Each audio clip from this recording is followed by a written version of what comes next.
What's good? What's good? What's good? Yo, what's going on? What up? Sunday squad. What's going on? What's up, Lisa? Hey, Laura, how you doing? What's going on? Malmbergs, what's going on? What up, the barber? What's going on, people? What's up? What's up? How's everybody's Sundle going? Good afternoon, good evening, and good night. Yes, what up, what up, what up, what up? Hope everyone's having a fantastic Sundle evening before the greatest week in the history of existence. Before the most insane week to ever happen in the history of time. Where everything will change and the world will be flipped on its head. Who knows? What up, Perfectly Flawed? What up, Sarah? What up, Rach Boss? What's going on? What up, Vince? What's going on? What up, what up, what up? Welcome. Thanks for coming in. Thanks for showing up. Good afternoon, good evening, and good day. Beanbags. Top of the cap, tip of the cap, tip of the beanbag. Yeah, great, awesome. This is cool. This should be good. This should be fine. It'll be okay. It'll be okay. Yeah, it'll be fine. Yeah, the world's just imploding. That's fine. It's totally good. It's not a big deal. It's totally awesome. It'll be great. No big deal. No big deal. Nothing to see here. That'll be fine. We just got a freaking prison yard around the Capitol building, but that's fine. It's okay. Nothing to see here. We're just here in America. Just being the freest nation on earth as the whole world melts down. But whatever. It's fine. Nothing to see here, guys. It'll be cool. We'll be good. It'll be fine. It'll be good. Joey Basement, Joey Shanghai, Joey China. Here we go. Will they get us? Will the CCP turn the United States into Jack Ma? Here we go. Are we about to be the United States of Jack Ma? The United States of we're about to get ghosted? The world's about to get ghosted? America the ghost? America's about to go Casper right now? Maybe? We're about to find out. Yo, we about to be China? Holy guacamole, I'm on this device, which was probably hastily made by frickin' low-paid shit. We need a Chevrolet mobile phone or something. We need something made in America, but whatever. That's fine. That's fine. Let's just export all of our technology overseas. That's cool. It's no big deal. Whatever. It'll be fine. Yeah, it'll be great. Joey Red Flag. Joey Swalwell. Swalwell's in the Intelligence Committee. That's cool. That's fine. That's fine. Nancy Pelosi's 237 years old. She's a test tube lizard, but that's okay. No big deal. We'll just re-elect this monster, but that's fine. Yeah, no big deal. Who cares about that? Who cares about freedom? Whatever. The United States of Jack Ma. The United States of Ghost. Casper. Yep. All right. So let me start by saying a couple things. First off, I would like to thank all of you for your precious time and attention. I would like to thank you for being here. I would like to thank you for sharing my videos. I would like to thank you for all that you have done to help boost this channel, to change my life, and to give me the opportunity to speak to you like this, candidly, and tell you everything that is coming across my mind and hopefully benefit you in some way. That is the objective that I always am seeking to actualize. I'm gonna change the light color. There we go. That is what I'm trying to do here. I'm trying to make your life a little bit better. I'm trying to make my life a little better. I'm trying to tell a couple of jokes, couple zaps. I'm reacting to the world around me, and I'm reflecting that back to you in a way that hopefully lifts your spirits. Because it has been a really weird year. It has been a really peculiar time to be alive here in the old Milky Way. But whatever, it's fine. And this entire time, I have believed a few things that I believed at the very, very start, and I continue to believe to this day. One, America is the greatest nation that the world has ever known, has done more powerful things for the cause of good and freedom and individual liberty than any organized nation in the history of human existence. That is first and foremost and always the game. It is America. I am so proud to be an American. I'm so thankful to be a citizen of this great nation, and I feel gifted and blessed that I was born here, that I have a loving and supporting family, that I am surrounded by smart, intelligent, well-meaning, patriotic people that also love America. And I'm thankful for you guys. I'm thankful that you're here. I'm thankful that you care about America, and I'm thankful that I have this opportunity to speak to you from my mind, from my heart, and do the best that I can to not only create what I believe is a slightly better existence for myself, for you, and for anybody that is going to give me their precious time to listen. So I very much appreciate that. I very much appreciate all of you guys, and I just want to thank you so much from the bottom of my heart for all of the donations that I've been getting on Venmo, for all the orders that have come in through BobbySauce.com, for all of the kind words, donations, messages, inbound inquiries, and emails, and just every single possible thing. The second thing is that I am on Team Ballpark, and I know that I've said this a variety of different times, but I'm on Team Ballgame. I still subscribe to the notion that Donald J. Ballpark /ballgame / Donald Hits Dingers is still probably quite possibly one of the greatest American presidents to ever live. He certainly is the greatest in my lifetime, and I feel honored that I was able to contribute back even the slightest bit of positivity towards supporting ball game, ballpark, and just encouraging the cause of freedom, small government, sound money, and a variety of other different things. Now, I also want you guys to remember that my primary objective, the reason that I'm on here, the reason that I speak at all, is to try to bring humor and light to an otherwise grim situation. And sometimes we all make mistakes, but sometimes I just hope that the way that my message has come across recently didn't make it seem like I was disparaging those that believe that Joseph Robinette Garbaggio is not going to get into the office. Because never was my intention to disparage anybody, to downplay anybody, to make anybody feel stupid, make anybody think that I'm against them, that I turn, that I flip, that I no longer believe in the cause of Ballpark, what he represents, and what all these American patriots are hoping, wishing, praying for, and trying to encourage. The only thing, and where I may have gone wrong, is in suggesting that by making light and making humor of what was in my mind at that moment, it may have discouraged some people. Some people think I joined the Biden campaign. Some people think I'm a secret agent for the CCP or whatever. But I can assure you that I'm not. I'm still very much Team Ballpark, and I gotta say with absolute certainty, I have an industrial-sized bin of popcorn in my living room that I'm just gonna be sitting and shoveling with my hand for the remainder of this week as I just wait for Wednesday. I'm just gonna be sitting there on the couch like people are gonna be like, "Hi, I'd like to." Shut up! Don't call me right now, Jabron. We're waiting for freedom to be restored, you jabroni. So that's what I'm gonna be doing this week. That's what I'm sure you guys are gonna be doing this week. So. I'm already heating up. It's cold outside. I thought it was gonna be cold. Now I'm like, my blood pressure's raising. You know how it is. Just sweating it up. It's fine. So again, I can't emphasize to you guys how much it means that you're giving me your precious time and attention. I thank you so much for that. I hope that nobody felt discouraged by the things that I said this week and me trying to make humor of what was an otherwise outrageous situation. You know, I had all these inbound messages and I'm like, this is hilarious. Somebody really thinks that Donald Trump has a fucking has a three-dimensional platypus that he's got an octopus that's gonna come down from the sky and like just swipe up Joey Basement and Krusty and just throw him into the whatever. But it's just like, at a certain point, I'm like so worked up by how insane all this stuff is that I'm just like, does he have an octopus? I'm like, nah, he doesn't have a freedom octopus. Like, I don't know. So I was reflecting outwardly how frustrated I was by how insane all of the messages that I was getting are. Now, on top of all that, let us highlight some of the more redonkulous things and some of what I believe are the obvious truths of what is currently going on. And like, I don't know how to, I'm not playing 700 dimensional upside down chess while hanging off the side of a building, but there are certainly a lot of very peculiar happenings out here in these United States, fam.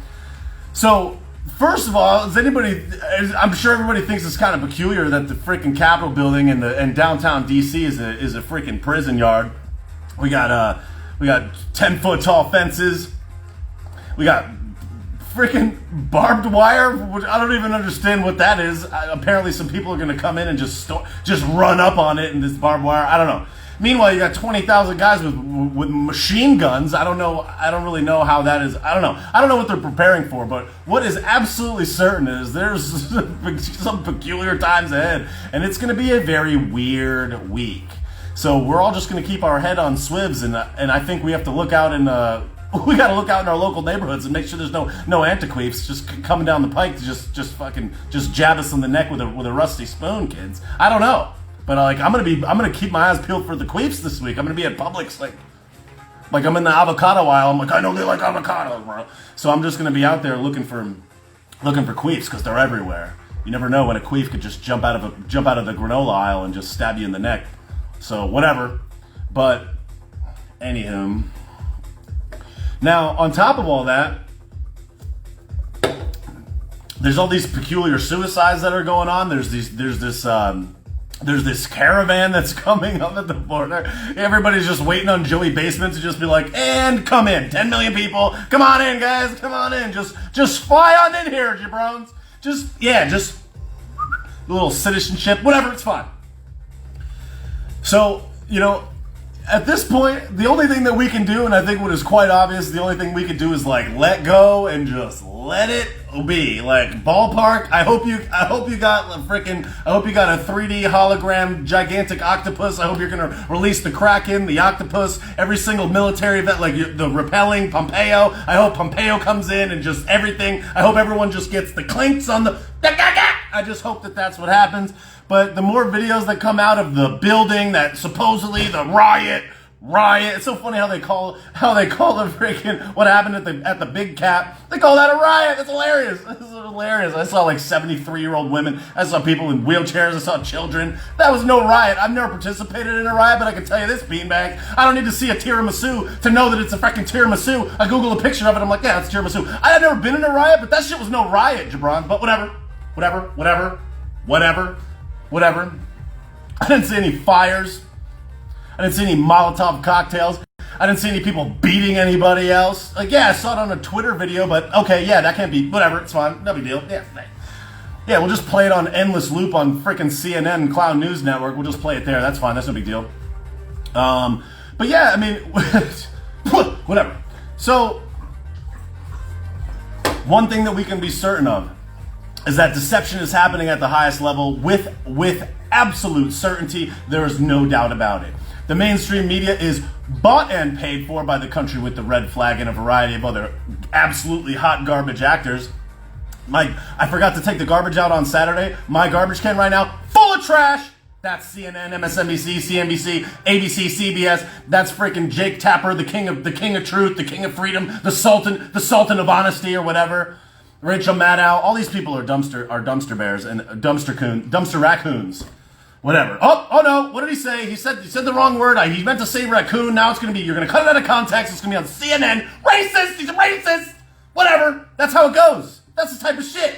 I say raccoon. I try to abbreviate raccoon. Like I abbreviate all other words. And it's like, what did he just say? Like racist. Like, no. And like I watch my entire like operation just crumble to the ground. Like my account just erodes. Amazon's just like, and you got no more Prime, bitch. Good luck getting your paper towels before July 14th, you idiot. Whatever, that'll be fun. I do find it extremely peculiar and kind of concerning, Bill, that people are just pulling websites off the internet. Yo, GoDaddy, I'm talking to you, you bag of rice.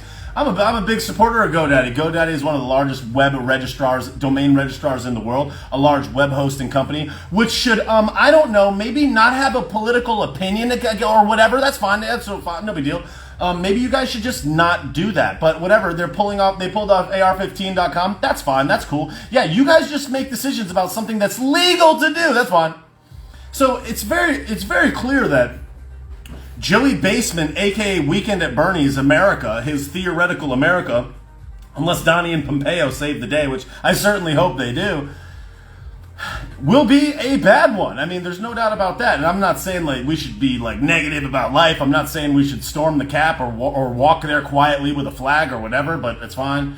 But I think that there's a couple things to remember as we go into this bag of garbage existence that is theoretical America 2.0, Joey Basement, Joey Garbage, Joey Red Flag, Joey Corruption, Joey Laptop, Joey Nepotism, whatever, as we go into this garbage fire supposedly next 4 years, which is really going to be 12 months, which is really going to be 12 days because Krusty's going to like let a dog loose in the Oval Office. Joey Basement's going to try to pull his tail and smell as a noose, and he's going to break his entire leg, break his hip, break his pelvis. And it's just going to be like, oh, and then he's going to disagree with Krusty on a very small thing, and he's going to be like, I'm going to develop a disease. And it's like, you know how it is. For Christmas sake, the guy said it. He's like, yeah, if we just have some fundamental disagreement, then I'll just develop a disease and have to resign. What did you just say, Jabrone?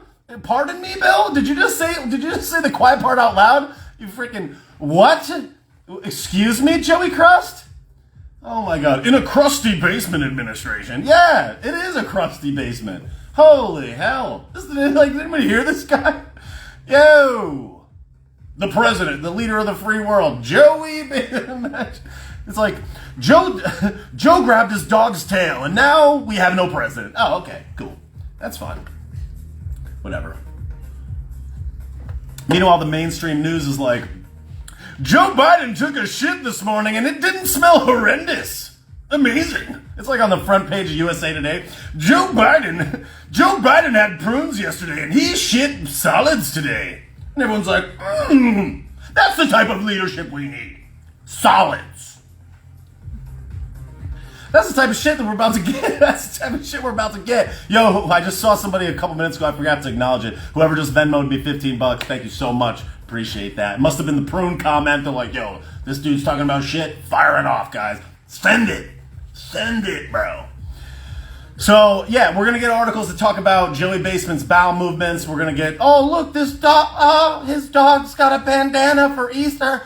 Oh, I love Joe. Joe. You're going to get Krusty on the cover of Vogue every day. Melania Trump is like one of the most beautiful people that ever live on planet Earth. There's a freaking fashion model, just stunning by all objective measures. It's just like never on any magazine cover. They're just like, meanwhile, Krusty's on there. Lots of laughs. Lots of laughs. What do you guys think? We don't have eyes? Yeah, whatever. It's fine. We're not paying attention. It's cool. And that's kind of the thing. That's why all of us are so frustrated. We're just like, wait, what? They're like, Joey's dog. Joey Basement's dog eats how much you want to bet? How much you want to bet, beanbags, that in the first couple weeks it's going to be like, Joe Biden's dog eats corn and carrots and a high beef diet. And Joe Biden really cares about the environment, so he only feeds his dog green A. Like, shut the fuck up. Nobody cares about his dog or his food or any of that. I have a dog. I like dogs. I don't give a fuck about Joe Biden's dog. You fucking assholes. Let's just imagine going to college, taking out a $130,000 loan, investing 4 years of your life, getting a journalism degree. You get to the office on Monday morning. They're like, could you write an article about Joe Biden's dog? I'd be like, fuck. I'm like, I hate my fucking life. Yeah, write one about Biden's dog and how it came from a shelter. Fuck you, John. Like, what? I'd be like, I hate this fucking job. But whatever. Journalism. Krusty has sneakers. Krusty wears sneakers just like all of us. Isn't she just like us? She's like us. She's just like us. Except corrupt. It's fine. She's just like us. She wears Chucks. She went to school. Look at her. Ha-ha. Doug Emhoff. He's the first gentleman. First gentleman. Oh, you mean his past? Don't look at his past. Don't use Wikipedia. Don't look at who he used to work for. Who cares about that? No one cares about that. Where did Krusty's career start? Don't look it up. Don't look it up. Don't look up Krusty's career and where it began. Who cares about that? Don't look it up. Don't look at my past. That's reason. I had a party the other day and I hid my woke goggles because I didn't want them to get stolen. Don't know where they are anymore. Antiqueefs. I think I saw a queef in my backyard. I saw one jump out of a tree.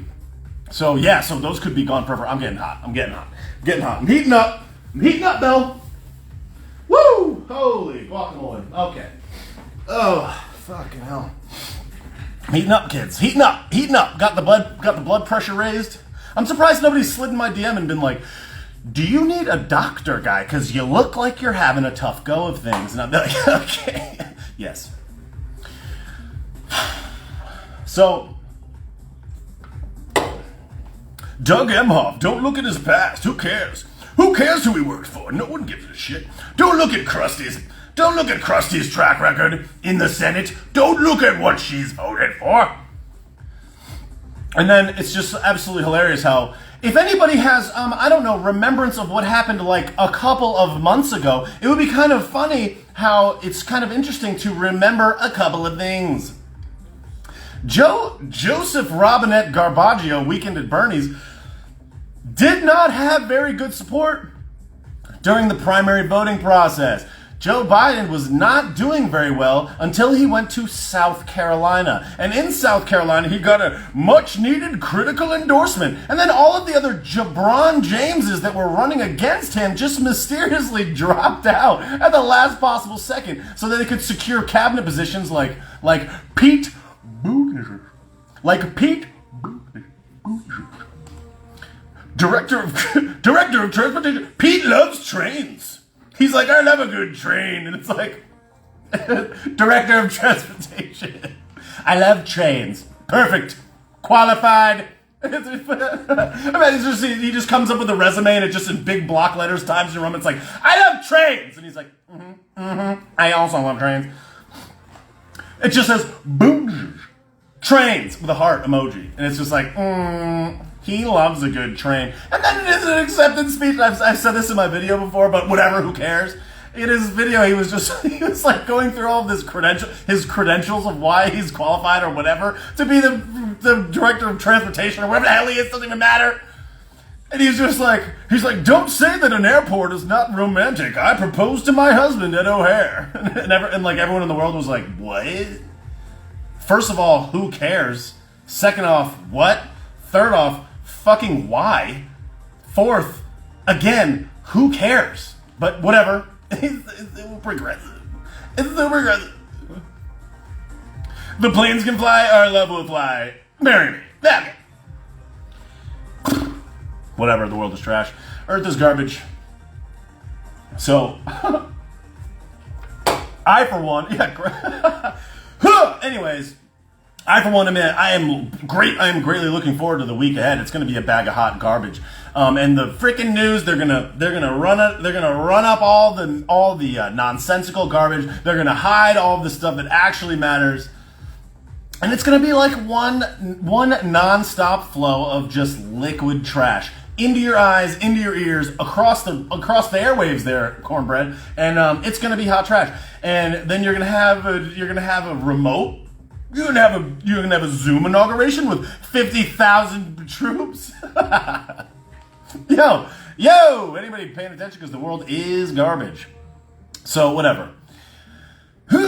So I for one am excited for what this week will bring, but also not excited. And the thing that I've been trying to say across this entire time, which maybe my delivery is a crispy garbage fire, like just lukewarm turned over and just like deposited into your anus. So like I'll work on getting a better delivery, but what I was trying to say this week, as I made light of what I thought was outlandish and outrageous things, like, yo, did you see this, bro? Did you see this, bro? Is that I just don't want anybody to get set up and get clapped. That's kind of the thing, is I just want to make sure that my message to everybody is like, yo, we don't know what's about to go down. I don't know what's about to go down. I certainly don't know what's about to go down, but I just want to remind everybody, be mentally prepared for either way. It could be Joseph Robinette Garbaggio, or it could be Donnie Ballpark, and the world could be saved. And I don't know. But what I can tell you for sure is that there's a lot of Americans out there that really care about America, that really care about this country, that really care about freedom, that really care about the Constitution. And I would like to believe that despite the fact that we may be entering a negative trash pile, we got to do the best we can to control what we can control. You got to control what's going on in your own mind. You got to control what's going on in your head. You got to control your thoughts. You got to control your emotions, and just do the best as you can to navigate whatever is upcoming this week, because it certainly is going to be weird. It may be weird one direction or the other, but we don't really know. I've said it a million times, but I will say it again. I hope Donnie and Pompeo and all of them, I hope they come in on a white stallion and arrest all these jabrons in one pop. And he's just like got the picture of Hunty, and he's just like, here you chooch. And like, I just hope they just like do the largest simultaneous global clapping the world has ever seen. It'd be the greatest show on earth, and that would be amazing. And then I'll go back to all those Q message boards and I'll start Venmoing out donations to every possible person imaginable, because I got clapped. And quite frankly, I hope I got clapped, jabrons. I hope that I got clapped. I'm making jokes of it. I still believe in ballpark. I'm still hoping. I'm still hopeful. I really hope. I'm like, for the sake of America, for Christmas sake, you guys know what side I'm on. I just don't want to set myself up to get clapped in the event that it just kind of goes not the way that we would think. So that's kind of what I've been trying to say. And maybe my delibs has been a trash fire, but that really is what I'm saying. It's like, I hope America makes its way through this, because it would certainly be rough in the event that he didn't. That Joey Dumpster, that Shanghai Joe got in there and even though it seems like that's the case, I don't know. I don't know what is next. I would wager that most, if not all, people don't. So that's kind of my message, is like, maybe, Bill. Maybe. And I will continue to maintain that thought. Now, in the meantime, I think we're going to see anything that comes out from that D class, any actual piece of intel, any like real information that comes out in the next 4 days is going to be hidden. Joe Biden ate a prune, and he's shitting solids, and his dog's shitting solids, and here they are shitting together on the south lawn. And it's going to be like, they're so patriotic. Look, Joe shits outside in the grass. It means he cares about global warming. He's saving water. He's saving the water. He's saving the water for well-meaning citizens in Flint. He doesn't poop in the water. But, whatever.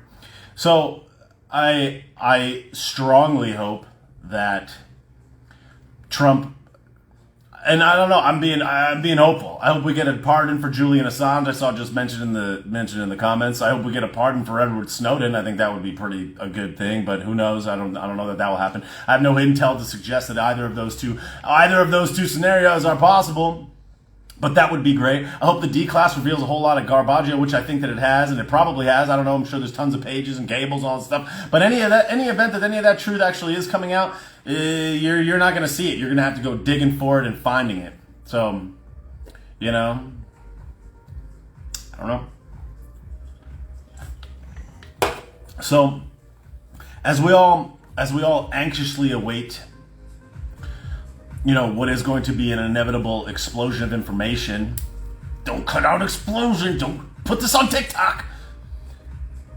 I think that all we can do at this point is wait, be patient, hope that Ball Game's got 133 freaking cards up his sleeve, that he's got a Trump card, a Pompeo card, a secret super top secret code card, a three-dimensional hologram octopus with seven arms and 150 machine guns in each one, and those machine guns are not going to be used, but they're going to be used to isolate the enemy, subdue them, and then they cuff them and take them to the jail cell. Thank you. I saw another Venmo donation just come in. Thank you so much. I appreciate that. I gotta get the name next time one comes in. But thank you for whoever just sent in that Venmo. You were the best. Thank you so much.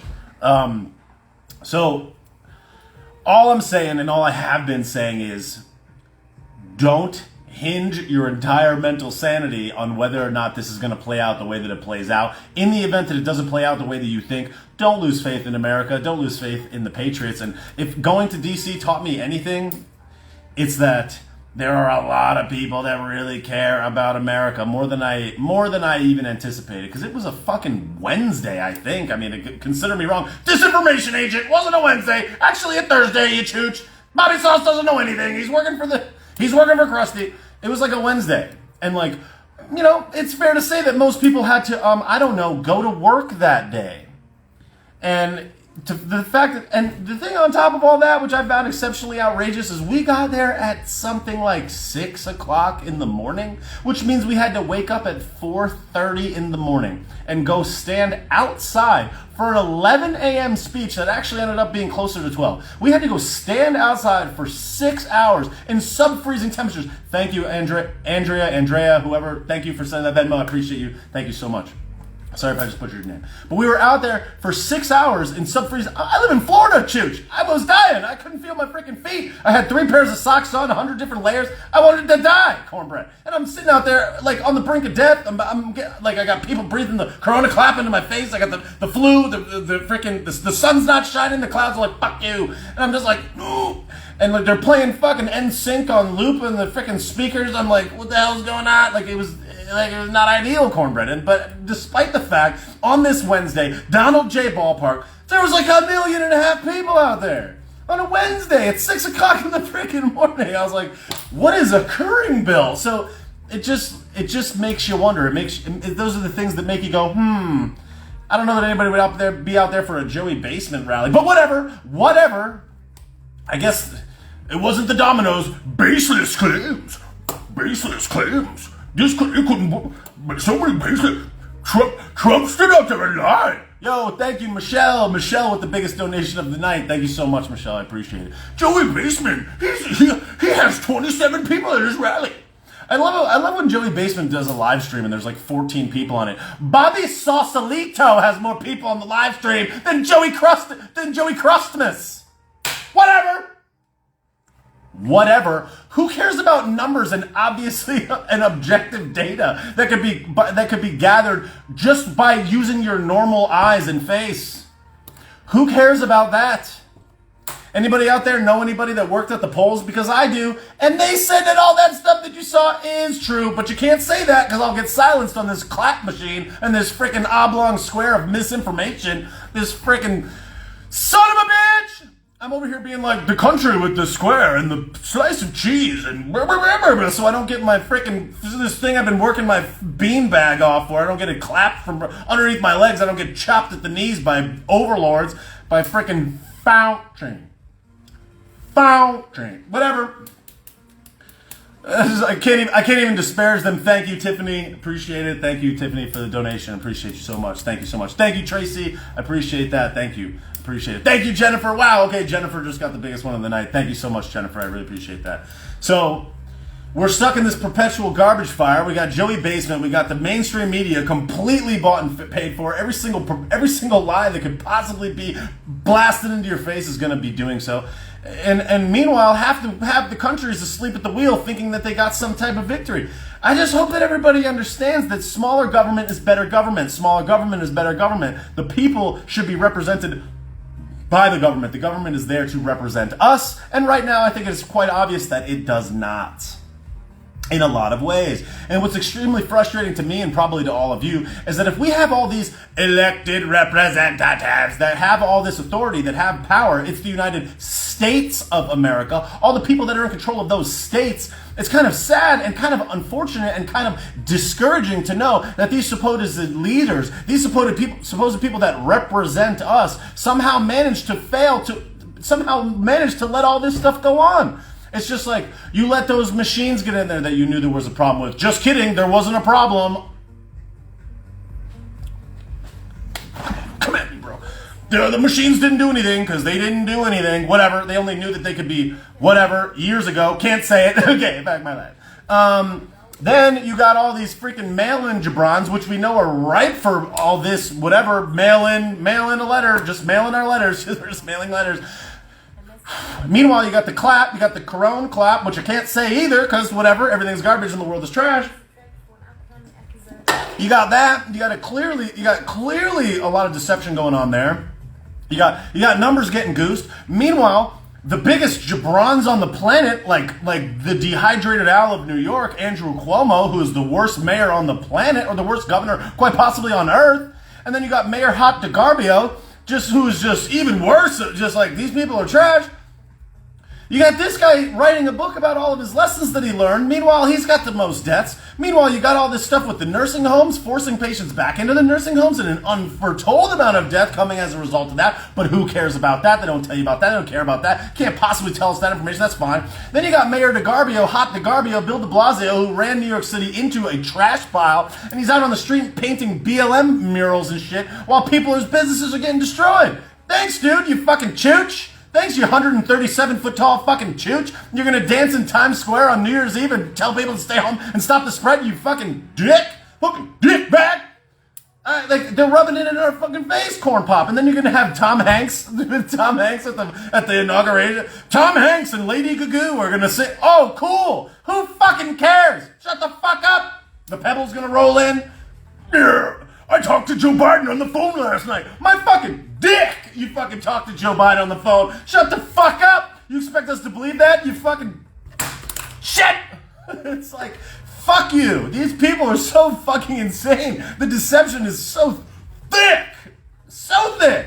And it's like, it's coming from every direction, Corn Pop. They fucking lie about this. They make this. And like AOC, you got people like AOC. This woman is like the greatest threat to rational thought I've ever seen in my fucking life. She's fucking 31 years old. This chick's telling us how to make policy. It's like, dog, what? What? Like, what the fuck are you talking about? These people are fucking socialists. Don't you have a fucking history book, Corn Pop? Like, socialism doesn't work, asshole. Like, everything's gonna be fine. Everything's gonna be equal. We'll all starve. It'll be great. It's like, fucking, you fucking asshole. China is asshole. Whatever. It's like, everybody has to be equal. Everyone has to be equivalent. Everybody has to have the same outcome. What the fuck are you talking about? What fucking planet are you living on, Jabron? What do you mean? Everything's equal. What the fuck? Like, shut up. I'm a victim.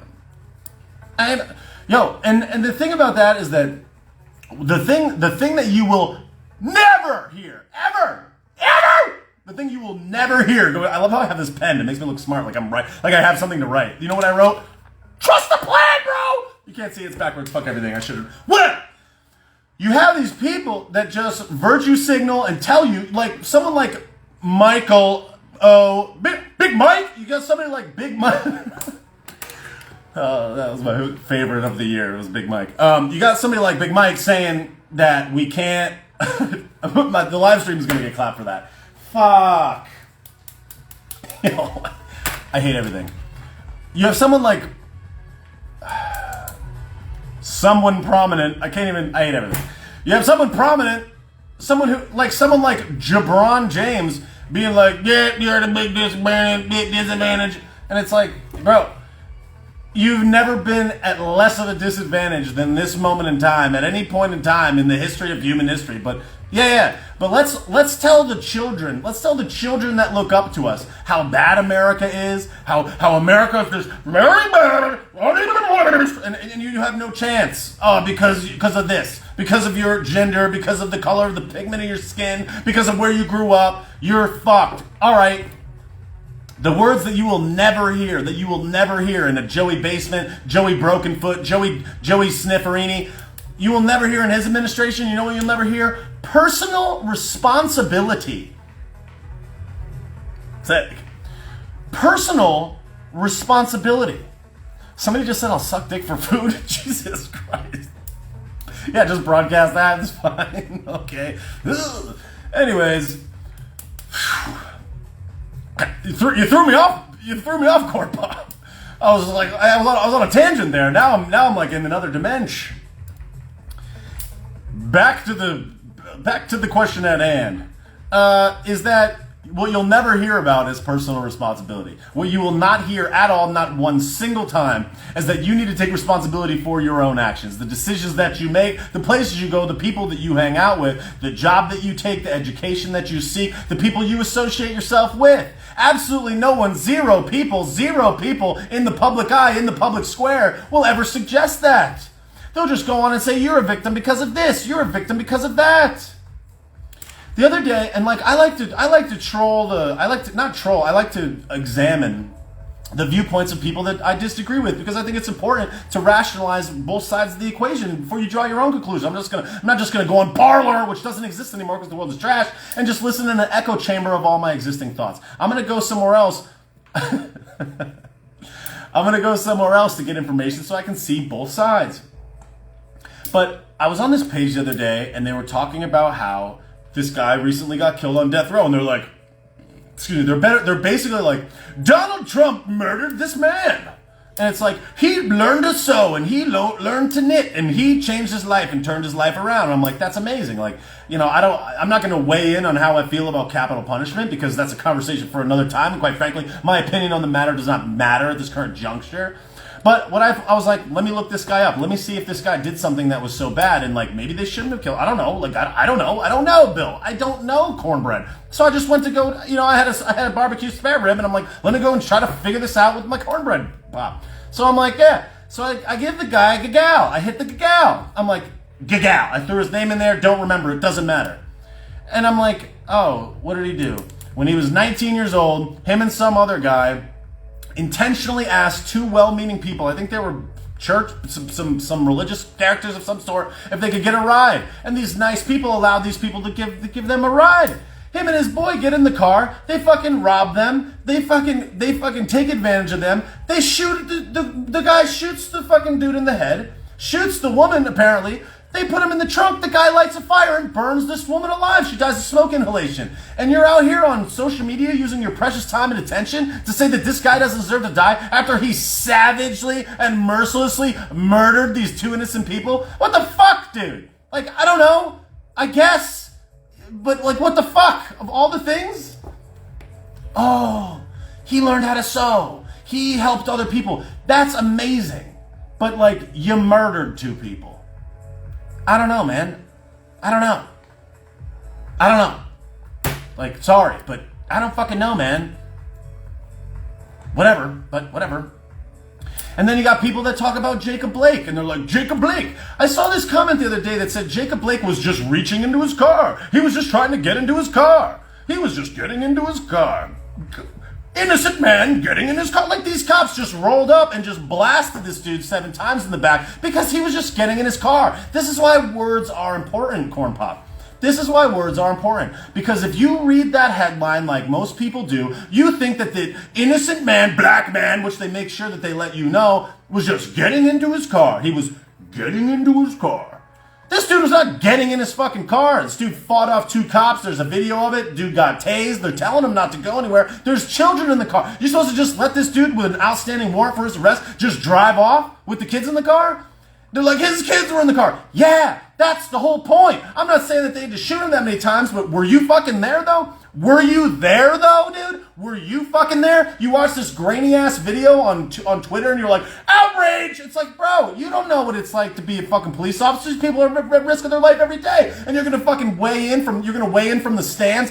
Call the audible. Like, what do you mean, dude? Like, let them do their shit. And that doesn't mean that there's not evil in the world. That doesn't mean there's not bad in the world. That doesn't mean there's not bad actors. It doesn't mean that there's disproportionate amount of X, Y, or Z. But when you look at that one individual situation, what were they supposed to do, dude? You tase the guy, you have 2 guys try to subdue the guy, you tell the dude what to do, he's got 2 kids in the car, he's about to drive off with him. What do? Wait, you ask him nicely, you give him a sandwich, and you give him a turkey sub. Here's a gift certificate to Subway. What the fuck is that? I don't know, dude. I don't know how what do you mean? If you ask Joe Biden, shoot him in the leg. How the fuck are you supposed to shoot him in the leg, you idiot? How the fuck are they supposed to do that, bro? Like, what do you mean? So you have all these people just weighing in from the fucking top rafter in the stadium, like, blitz the back.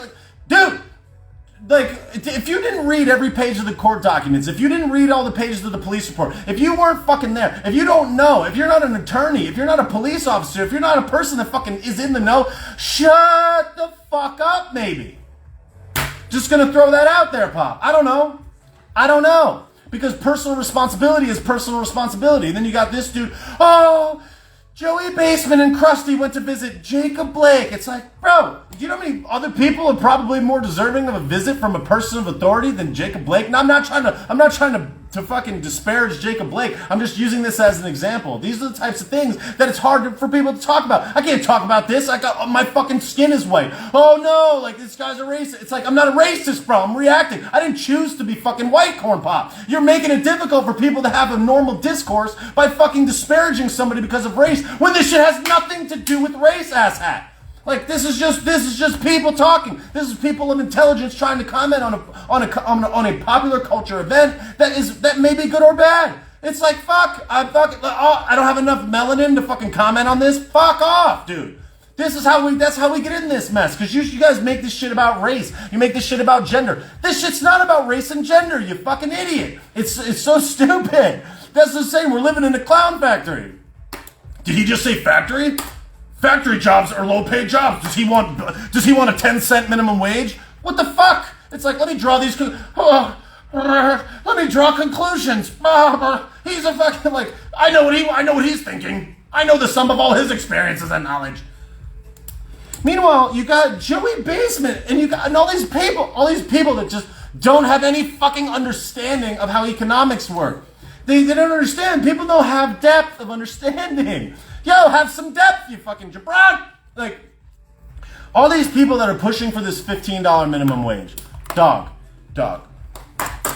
Do you even fucking understand the negative adverse effects of a $15 minimum wage? These people don't even understand the severity of what it is they're asking for. What do you think money just fucking comes out of a tree? The only money that comes out of a tree is the money that's printed out of thin air by the Federal Reserve Bank. I'm not even going to go there right now because that's a taboo topic because the world is trash and everything is garbage. But let's just isolate and target it on this one thing. $15 minimum wage. Dude, who pays the $15 minimum wage? Who's the one that pays that? Small business owners across America. Who owns small businesses? Individual people. They don't have stockholders. They don't have investors more often than not. It's mom and pop. It's the guy that owns the restaurant, that owns the coffee shop. It's the guy that owns the woodworking company. It's the guy that owns the lighting company, the lighting warehouse. It's the guy that has a dog food company. It's all those people. All the individual people that are now not going to be able to hire a person for 14, 13, 12, 11, 10, 9, 8, 7. Nobody that can earn or produce less than $15 of value for a business will have the opportunity to learn how to be worth more than $15 to a business. Instead, they'll have no job at all, which is just going to push more to automation. Where's that shit going to get automated from? Computers. Where are the computers going to come from? China. Dude, all roads lead back. It's like, what the hell are you talking about? You don't even understand. Oh, what I think is the most absolutely butchered phrase in pop culture right now is deserving. Deserving, that's number one. And two, human right. A fair wage is a human right. No, it fucking isn't. Do you understand what rights are? God-given rights, life, liberty, the pursuit of happiness. There's nowhere in rights that says that you have to give me a product or service for free. That's not a right. Words are important. Words are important. Those are not rights. Don't butcher the truth by using the wrong word. Words are important. Those are not rights. You do not have the rights to do that. You do not have the rights to take information or to take products and services from another business for free. You do not have rights to that. Okay? The $15 minimum wage is going to cripple small business owners that have already been blasted. And now what are they going to have to do? Oh, your cost, you know what's going to hurt? It's going to hurt all of those low-cost businesses. And who's going to feel that the most? The people at the bottom of the economic ladder are going to feel the impact of that the most. They think that their shit's going to be better because they get $15 an hour. Not if that $15 an hour doesn't buy them anything. That $15 an hour is going to have such a negative effect on the people that it intends to help, which is the problem of government in the first place. And I would encourage more people to understand and realize the significance, because if you don't look deep, if you don't have depth of understanding, you hear $15 an hour and you're like, yeah, sick, and then you're just like you dig your own grave. You don't even understand. You don't understand the significance of what that means to small business owners across America that are already struggling. You know what they're going to do? They're going to hire nobody. They're going to hire less people. They make rules about. Here's another example. They make rules about overtime. Oh, if it's more than 40 hours, then you have to pay them overtime. Overtime has to be time and a half, or whatever is the case. We're gonna make a law. You know what's gonna happen when someone hits 40 hours? They're gonna be like, get the fuck out of here. We can't afford to pay you time and a half, which means that you got to go get another job. If you want to work more than 40 hours and make a couple extra $100 a scratch, you got to get another job. So a person that has that other job that you're going to go get, at 40 hours, you guys are going to switch places. Now you need to go to 2 places. You need to drive to 2 places. You got twice the cost. You got to know twice the stuff. You got to be, you know what I'm saying? You got to get 2 people to trust you. Now you got to go switch jobs. Now the guy at the coffee shop and the guy at the hamburger stand have to switch places. Because you just did 40 hours and I just did 40 hours. That shit is stupid. You shit's stupid as fuck.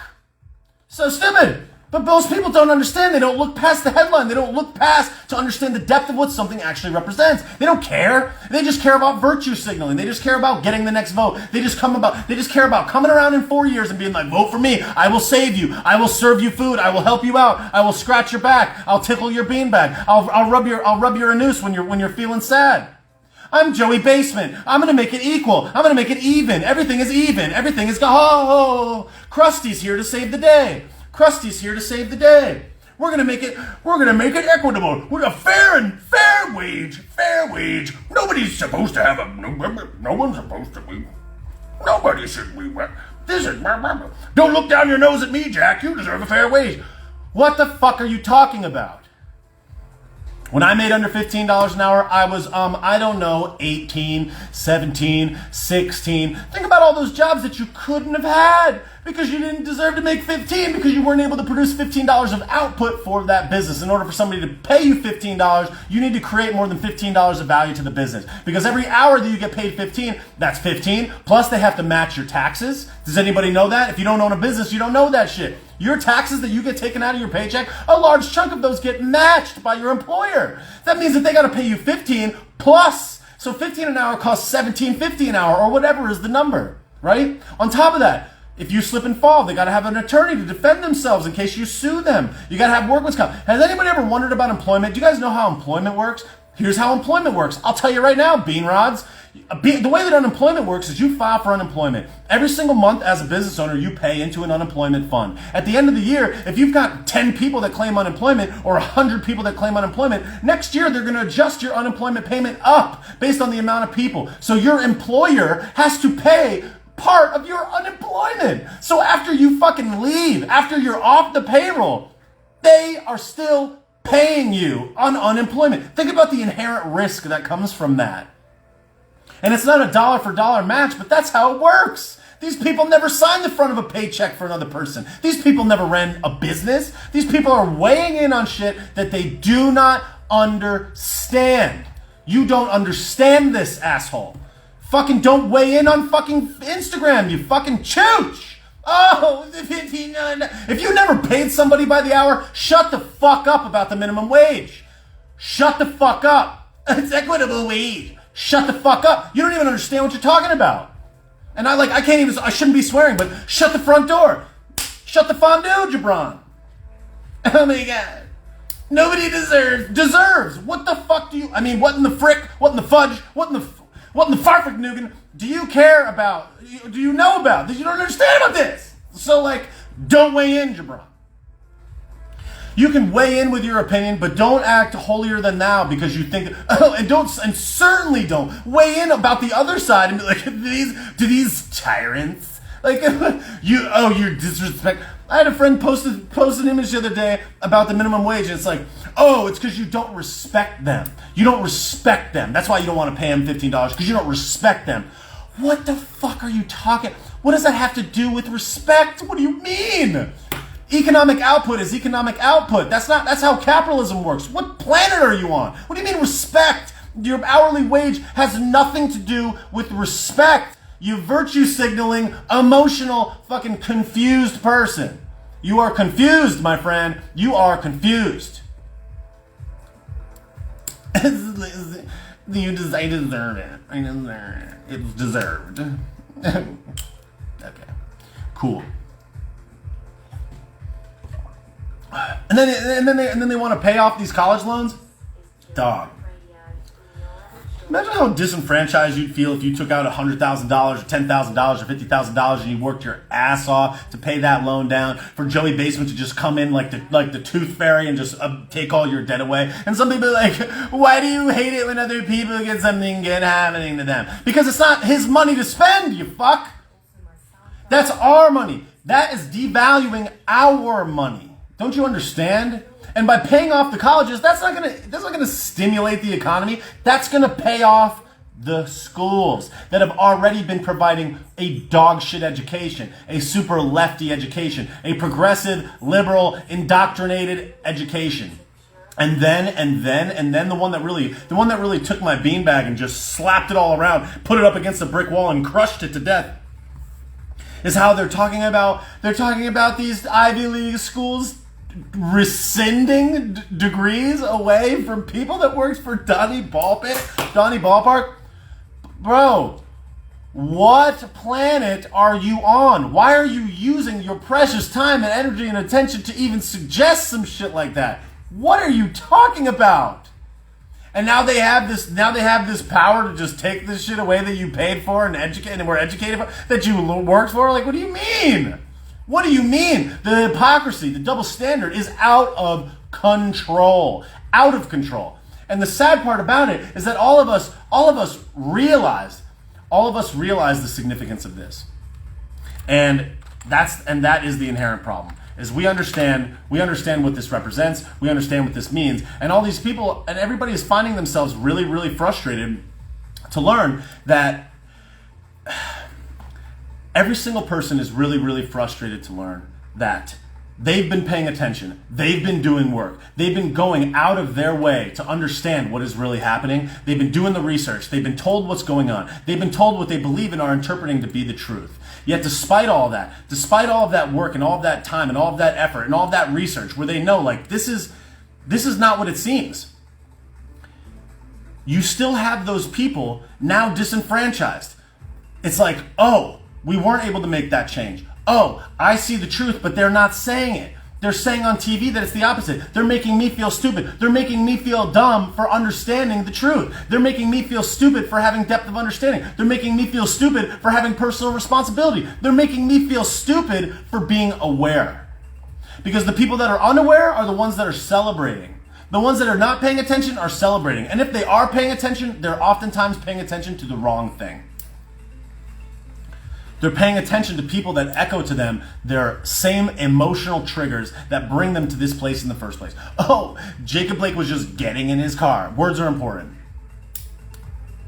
Words are important. But whatever. Again, and it's in like all of us, we feel so disenfranchised right now because we're like, yo, you mean I've been working to pay attention to this? I've been working really hard. I've been working my job. I've been trying to get better. I've been trying to get ahead. I've been working. I've been taking my life into my hands. I've been exhibiting personal responsibility. And now I end up against a wall with no one that represents me. And then all those people in Congress that are supposed to represent on my behalf, that are supposed to stand up for the person that I support, for the party that I support right now, whatever, for the beliefs and the thoughts and the objectives that I support, that I want to win. And now we have no representation. Somebody farts in the breeze and you just up. And then you're going to have the audacity to say that what happened at the Cap was one of the darkest days in American history. Dog, what do you mean, bro? That is pure emotional semantic wordplay. Yo, I was there, and the million people that were there know that could not be further from the truth. Yeah, and I'm not endorsing it. I'm not supporting the people that acted bad. But I'm just saying, if you watch just a little bit of video, if you saw just a little bit of the videos that all of us saw, all of the people that are awake, that are doing research, that are trying to get closer to the truth every single day, you're like looking at these people and you're like, what do you mean dark is it? What are you talking about? This guy's walking in the door. They got an open door. There's cops standing right here. These people are walking in the door. Walking in the door. No weapons. Walking in the door. Then on TV, within 15 minutes of it happening, no, not a queef in sight, not a single anti-queef in sight. Meanwhile, it's like, this guy gets arrested. This guy gets arrested for being an anti-queef that's in there. I was documenting. My fucking balls you were documenting. Shut up. And then they're like, there's not an anti-queef in sight. Meanwhile, these queefs are getting arrested. It's who can say it first, not who can say it right. It's not about accuracy, it's about timing. And why is it about timing? Because it's about money. Because timing is money, attention and outrage is money. Your attention, your emotion, your anger, your fear, your angry disposition to the world at hand, to life at hand, to America, to what's happening right now is fueled by them. Because that gets ratings. Ratings means money. Money means power. Money, power, ratings, destruction of all things. They don't care. They're motivated by cash and cash only. The number one rating day for CNN in its history of being a television network was that day. Why? Who benefits? Who benefits? Follow the money. Think about it. Think about how you solve a crime. Think about how you solve a mystery. Motive. Motive. Motive is one of the best ways to help indicate why something happens. Follow the motive. Who sees to benefit as a result of this? Who sees to benefit?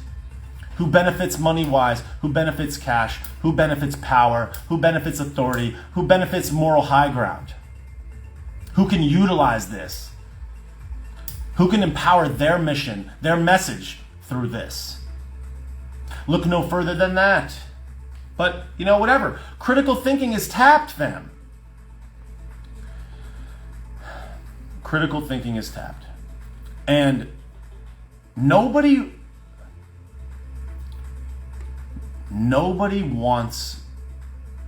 cares about your best interest but you, right?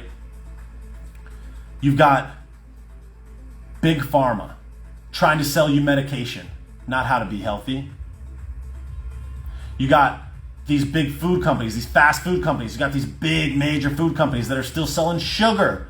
These cereal companies, Kellogg's, sugar. You got companies like Campbell's selling salt. I mean, it's like the problem behind all this stuff is a lack of education.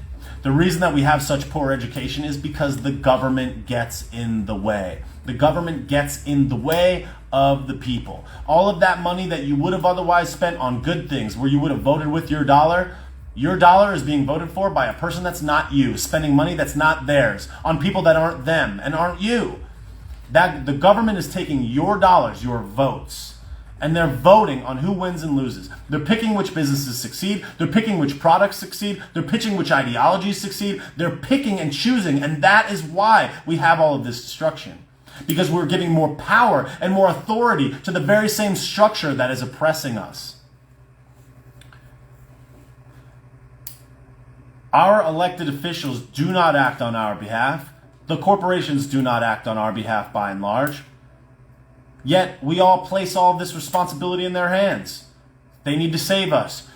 Joe Biden's going to save America. Krusty's going to save America. Meanwhile, it's just this big grand deception. Selling you on all the things that you don't need, on all the things that you don't, and telling you all these things that you know to be true, and then they tell you it's something different. Confusion, fear, hatred, division.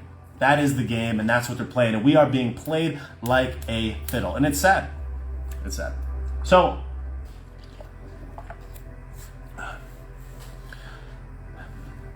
there's a lot of evil in the world, but there's a disproportionate amount of good in the world to counteract that evil. And that good lies in the hearts and minds of all of us, in the conversations that we have with other people, in the message that we choose to broadcast day in and day out to the people around us. Do we spread the cause of liberty? Do we spread the cause of smaller government? Because what most people don't seem to understand is that smaller government is better government. Smaller government means less power in a centralized authority. Less power to a centralized authority means more power to the people. You should have more power. You should be able to exercise more power over your life. And what's been happening with these businesses, what's been happening in the government, what's been happening in our mainstream news outlets, all of this stuff is nothing more than a deception and removing your rights and your liberties and your power, and people are cheering it on. It's tragic. Cheering on the loss of liberty, cheering on the loss of freedom. Meanwhile, we got to this really great place with freedom, with self-governance. Yet, here we are, voting for it to be taken away. Many people don't understand the psychological warfare that's happening right now, the information warfare, and if you believe that the mainstream media sources are compromised, which they clearly are, what are you doing? You're watching them, supporting them. You're talking about them, supporting them. You're giving them cash. You're putting cash in their pocket. The best thing that we can do is try to be healthier, try to be smarter, try to be better, try to spread the cause of freedom, try to talk about this, try to make this interesting, try to make this fun. That's what I'm trying to do. And look, I'm trying to make otherwise boring and really frustrating discourse, which is the total dumpster fire that's happening right now. I'm trying to make it fun. I'm trying to make it interesting. I'm trying to make it so that your average jabron cares about politics. Am I doing it? I don't know. Maybe, Bill. I'm doing the best that I can to try to spread that cause, and it's up to all of us to do that. If not me, then who? If not now, then when? I don't know. But that's what I'm trying to do. And then you guys are supporting that cause with your dollars. You buy merch in the store, gives me more time to focus on this. You send Venmos to me, gives me more time to spend on this. You are financially supporting a cause that's broadcasting a message that you support. That's capitalism. That's how it works. You're voting with dollars. You're voting with dollars. You're perpetuating a message that you believe is the right message at the right time. It's giving you a benefit. It's creating value for you, and you're supporting it. Your support allows me to do more of it. In the same way, when we watch CNN, that's what happens. When we watch Fox News, that's what happens. When you go to foxnews.com, CNN.com, MSNBC.com, CNBC, when you look at all these people, when you watch these shows, when you talk about them, when you give them attention, when you give them the platform, you are financially supporting them. Because you are the product, ads to you is the product, and your attention is the currency. Your attention is the currency.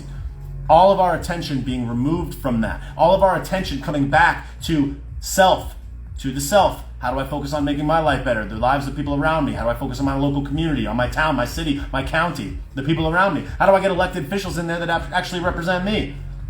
How do we drain the swamp? All of us. It certainly is not only Donnie and Donnie alone. The only way that this is going to change is by us taking personal responsibility for changing this. And it's sad and it's unfortunate. And just because your house is on fire and you didn't start it doesn't mean that you're just going to let it burn to the ground. Look, the house is on fire. Put it out, fam. Put it out or don't complain when it gets burned down, because the responsibility for changing this is in our hands and our hands alone. So that's my message.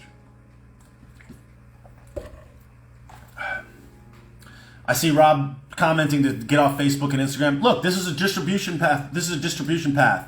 And quite frankly, you're here too right now. I'm utilizing this path. It doesn't cost me anything. It doesn't cost you anything. I'm using it right now. Do I wish that I could go off it? Yeah, but they clapped that. They clapped Parler. What am I going to do? I got to do the best that I can. You got to pick and choose your battles. You can't win them all. I pick and choose. This is what I'm doing. I don't have an option right now. Sorry. I'm doing the best that I can. And that's all any of us can do. If there was a book that said how to live life, it would be one page, and it would be do the best you can. That's it. That's the book. Do the best you can. I don't know how to fight this battle without communication. I don't know how to fight it without reaching each and every one of you. I don't know how to do it any other way. This is the way that I'm doing it. I'm doing the best that I can. Yeah, Gab is going to be cool till it gets clapped. Telegram is going to be cool till it gets clapped. MeWe is going to be cool till it gets clapped. If they can get clapped, they can get clapped. So I'm doing the best that I can do. Look, attention is the currency now until forever.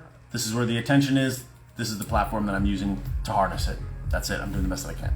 So going forward through this week, this tumultuous week, Rob, Gab owns servers. Cool. But Gab doesn't own the ISPs, bro. I don't know what to tell you. Gab does not own the ISPs. If you think that anybody is invincible from being clapped from the structure, you're kidding yourself. Unless we start a new internet, which I don't know how to. Look, I'm a web developer, okay? I'm a web developer. I understand the fundamental structure of the internet and how the internet works. And I don't know everything, and I'm not going to sit here on my high steed and suggest that I know what is going on. But what I'm telling you is that the internet is a system and a network of different nodes. It's ISPs. It's the people that communicate that way. There's ways to clap you at any part of the structure. Just because I have a server doesn't mean that I can escape the mob. So if you think that Gab or MeWe or any of these platforms are safe because they have servers, nah, son. Maybe, but I don't think so. Whatever. And I could be wrong about that, but I have a pretty deep understanding of the internet. I've been building websites for 13 years. I understand how the internet works, and I don't believe that having your own servers is a solution. What about the domain names? There's one company called VeriSign that owns the .com and .org domain extensions, right? They have a greater overlord called ICANN, ICANN, ICANN. There's the Internet Corporation of Assigned Names and Numbers. What if they relinquish their .com registration? MeWe.com, Gab.com, whatever. What if they say, hey, look, we don't like what you're doing. We're going to take your .com away. Now you got to figure out where to find them at. Oh, where are they going to go? They can't get .com, .net. Okay. What if all those addresses petition all the other addresses to get them to take it away? Don't give them a .science. Don't give them a .net. Don't give them a .org. Don't give them a .garbage. Who cares? There's a million ways to clap. And it's the real cause is the stream where all this information passes through, which is the ISP. Absolutely nobody can escape. Which is one of many reasons why a global government, one world government, the globalism theory is so bad. Because once you have globalism, there is no escape. Power corrupts absolutely. So, we got to be weary of that. We got to be America first. We got to be pro-America. We got to be America. We got to be sovereign nation, pro-sovereign nation. That's the only way that the people will remain free for the long term. You can't centralize and focus power in the hands of a few. That's how you get clapped. That's how you get clapped on a mega level, and that's a lot of the reason why we're where we are right now.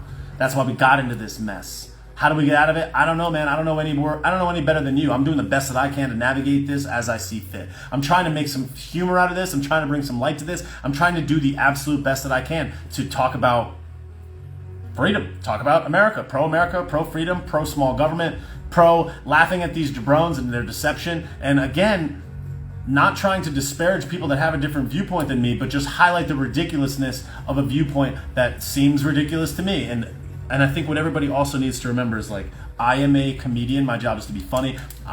What I say in and of itself is gonna have to ruffle a few feathers. It's gonna have to make people emotional. It's gonna have to trigger some people. You can't help everybody. You can't make everybody laugh. I'm doing the best that I can to navigate this operation. I never thought this account would blow up like this. I never thought that I would be able to capture 200 people's minds for an hour on a Sunday night. I never thought that was gonna happen. All right, maybe if I thought it was gonna happen, I certainly didn't think it would happen about this, and I certainly didn't think it would happen this fast or right now. So I'm doing the best that I can to navigate this experience and navigate this thing, and I feel a responsibility to you. I feel a responsibility to hit you with what I believe to be the truth, with what I believe to be the fact, with what I believe to be the most honest message that I could possibly give at any moment. I feel a responsibility to you. I feel a responsibility to all of the support that you've given me, to the dollars that you've given me, to the attention, to the reshares, to the posts, to the sharing with your friends. I appreciate all of that deeply, and I appreciate you, every single one of you. I appreciate you, and I'm doing the best that I can to make this funny, informative, interesting, lighthearted, and also educate the people that want to be educated, and at the very least point them in a direction where they can take control of their life and take control of the things that they choose to consume, and hopefully leave you with something that's more valuable than the dollars that you donate or the time that you give. So.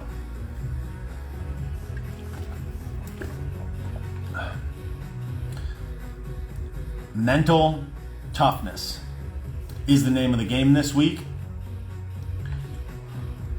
Be prepared for either outcome. I mean, that's just about the best piece of super secret, top secret intel that I can give you, is to be aware of what's going on and focus on keeping your mind right as we go through this mess. Because I'm doing the best that I can, and I don't want anybody to think that I am infallible, that I am always right, that I am always going to be giving you the pure look of what it's supposed to be. I'm just giving you my perspective. I'm just doing the best that I can to give you everything that I've got, and show my appreciation for all the time and effort and money and things that you've given to support me. So I'm doing the best that I can. So I see a bunch of questions have come in. I do appreciate everybody that's here. Thank you guys so much. I saw a bunch of Venmos come in. Thank you guys that had donated on Venmo. Angela, Vanessa, Andrea, Michelle, Tiffany, Tracy, and Jennifer. Thank you all so much. That's a lot of female names. I guess the guys are like, this jabrone. That's all females. Thanks, ladies. I appreciate that. The females, the future is female. Look at that. Clapping the dude's cheeks. Anyways, I see 13 questions here. Okay. Let's see. What do we got? All right. If shit goes bad, I'm planning. In your opinion, what's the next best country to live in? I don't abandon my country when things don't go the way that I want. The next best country to live in is America. Stay the course. Believe in America. I don't mean to like dog you. I'm not trying to throw you under the autobus, but America. Yeah, Sarah says Trinidad. True. Okay. What do we got in here? Can you explain how a VPN works? So the way that a VPN works, and I don't know. So I saw somebody just mention that they only have PayPal. Go to bobbysauce.com. On bobbysauce.com, there's a tab that says video, that says custom video. You can make a donation there, and just don't leave your IG handle. If you want to donate via PayPal, go to bobbysauce.com and click on the tab at the top for I think it says custom video. So if you want to donate using PayPal, go to bobbysauce.com, click video message, and you can choose an amount to donate using bobbysauce.com. Thank you so much for that. I appreciate it. I should and I will make a dedicated PayPal. But yeah, so how does a VPN work? A VPN works, basically what it means is a virtual private network. Basically what it means is it allows you to basically use an IP address that's located in another place to trick a website so that the information that you consume, the information that comes through the pipe to your computer is not associated with your IP address. An IP address, yes, PayPal does own Venmo. An IP address is basically an address that is unique to your home computer. So that's what it is. So a VPN basically says instead of your IP address or your personal address, your like DNA, like your imprint, your identity being associated with the information that comes into your computer, it basically goes to a centralized IP address, and then everything comes to that IP address. So if you're looking up, dog shit with corn in it photos, it would be associated with the VPN's IP address and not your personal computer. Whoever just donated on PayPal, I just saw it come through. Thank you so much for that. I appreciate it. Thank you. And then I saw another one come in just now. Thank you so much for that. Appreciate it. Let's see what else we got.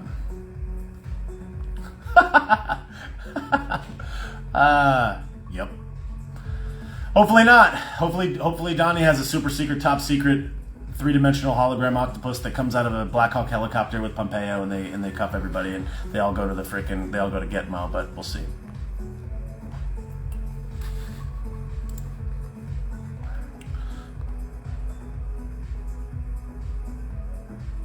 Let's see. Fender or Gibson? I don't know. I don't play the guitar. I have not been musically inclined, so I don't know. So sorry, I can't answer that one. I'm originally from Connecticut, but I live in South Florida. I'm originally from Connecticut. Why is Donnie advocating Moderna so much? I don't know.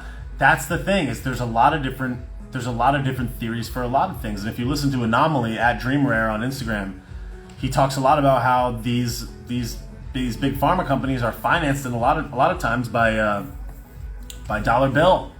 Dollar Billy G. I don't know what to make of all that stuff. To be honest with you.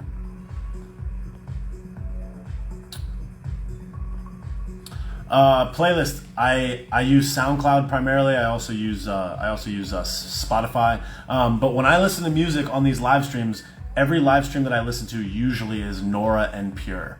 I listen to a lot of Nora En Pure. This one right now is from her record label called Purified Records, and it's on SoundCloud. So I do that a lot. Somebody asked if am I gonna get vaccinated? No, I am not, unless I have to. Let's see. Yeah, I mean, I didn't know that, but that sounds like a good thing. I think the more information that comes out about that, Jabrone, the better. What I'm wondering is what happened to Jizzlane.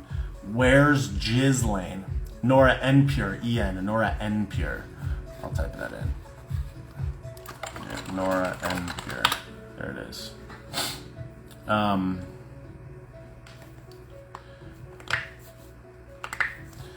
Let's see. All the other questions in here. Oh my god. Anyways,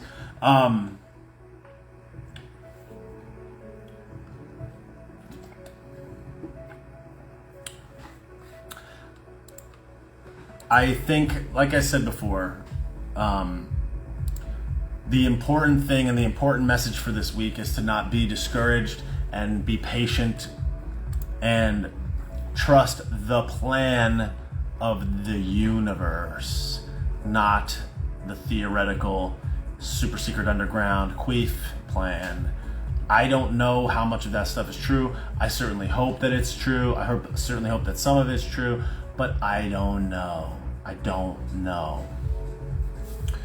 did a podcast with My Maria 777 last week that dropped today. So if you guys have not checked that out, please go listen to that. It's pretty good. It's about an hour and a half long interview. My Maria 777 on Instagram. Check her out and go listen to the podcast. It was pretty cool. I did a podcast with Two Party Podcast on Friday of last week or Thursday of last week. That's probably going to drop this coming week. So go check him out. Two Party Podcast on Instagram. I did an episode with Brad Lee a couple weeks back. That's hopefully going to drop soon. That's going to be pretty good. That's going to be a good podcast as well. I have another podcast that I'm doing tomorrow And here's another thing I would like to remind anybody. If you know somebody that has a podcast that you think would be good for me to go on, please DM me, remind them that I'm there. Tell them that I'd be a great guest, and I'll go on somebody else's podcast. So if you know people that have a podcast, let them know. I'm happy to go on and chat with the folks. I do like the long form message. It's a little bit different than me going nuts and yelling in my phone as I always do. So if you know somebody that has a great podcast, please recommend them to me. Go and tell them, say, hey, you got to get Take Naps on, and go and message them and let them know. I see people saying Tim Pool. Sure, that'd be awesome. Would you ever do anyone from the Daily Wire? I don't know what that means, do anyone. Joe Rogan, yeah, that would be cool. Yeah, so just message those people, tag me, tag them, and be like, get this guy on. That's the only way that it's going to happen. If you know somebody, message them, let them know. Let them know Bobby Sauce is the truth. I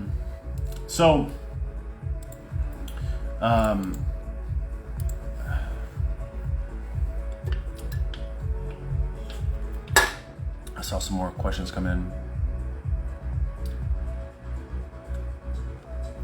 Give us a quote that applies to this week. Oof, that's a tough one. I started a website very, very long time ago where I put in a lot of quotes. So to give you a quote that applies to this week,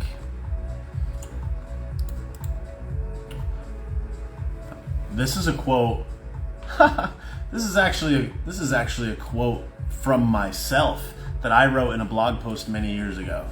And maybe I don't know, maybe I butchered this maybe I got it from someone else or whatever, but your attitude about life is a reflection of the perception you have of yourself. That's the quote. As far as it relates to this week, that's a tough one. Make love, not garbage. I would say, here's a good one. This is from a guy named Simon T. Bailey, motivational speaker. He's pretty awesome. Change is not your foe. Change is a brilliant opportunity to grow. So here we have a change in thought, we have a change in mindset, we have a theoretical change in administration. So change is your friend, not your foe. Change is a brilliant opportunity to grow. And then here's another one. This one is by Henry George. Let no man imagine that he has no influence, whoever he may be and wherever he may be placed. The man who thinks becomes a light and a power. Henry George. People are still talking about Bill Gates buying land. Yo, thank you, LaDonna. I appreciate that very much. Thank you guys for all the positive words. I really do appreciate that so much.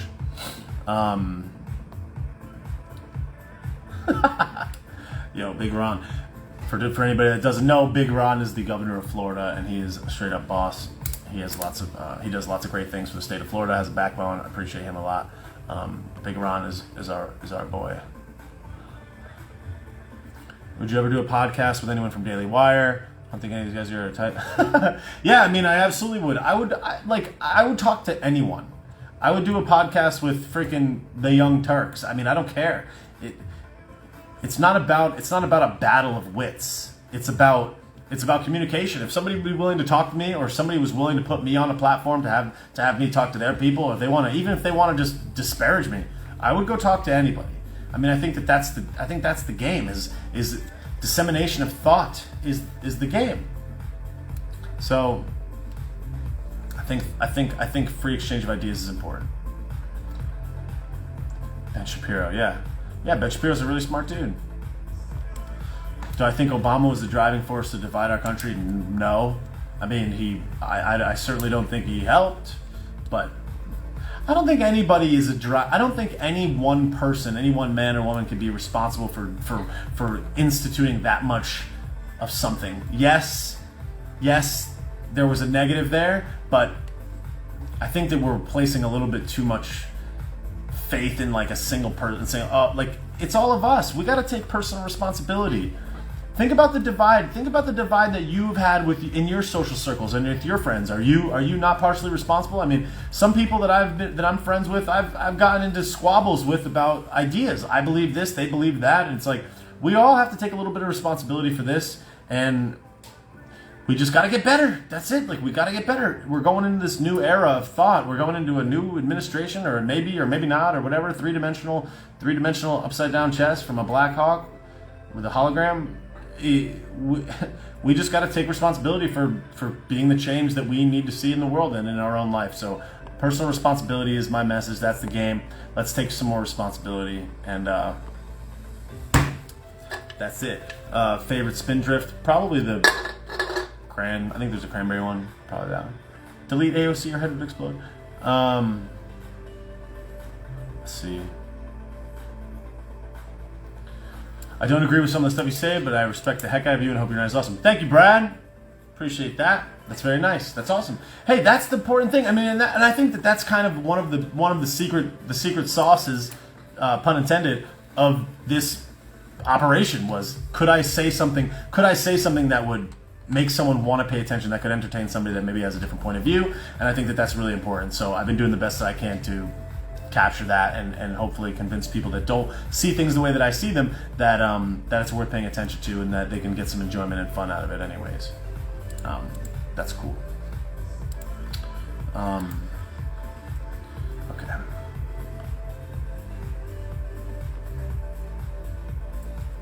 Let's see what else we got here.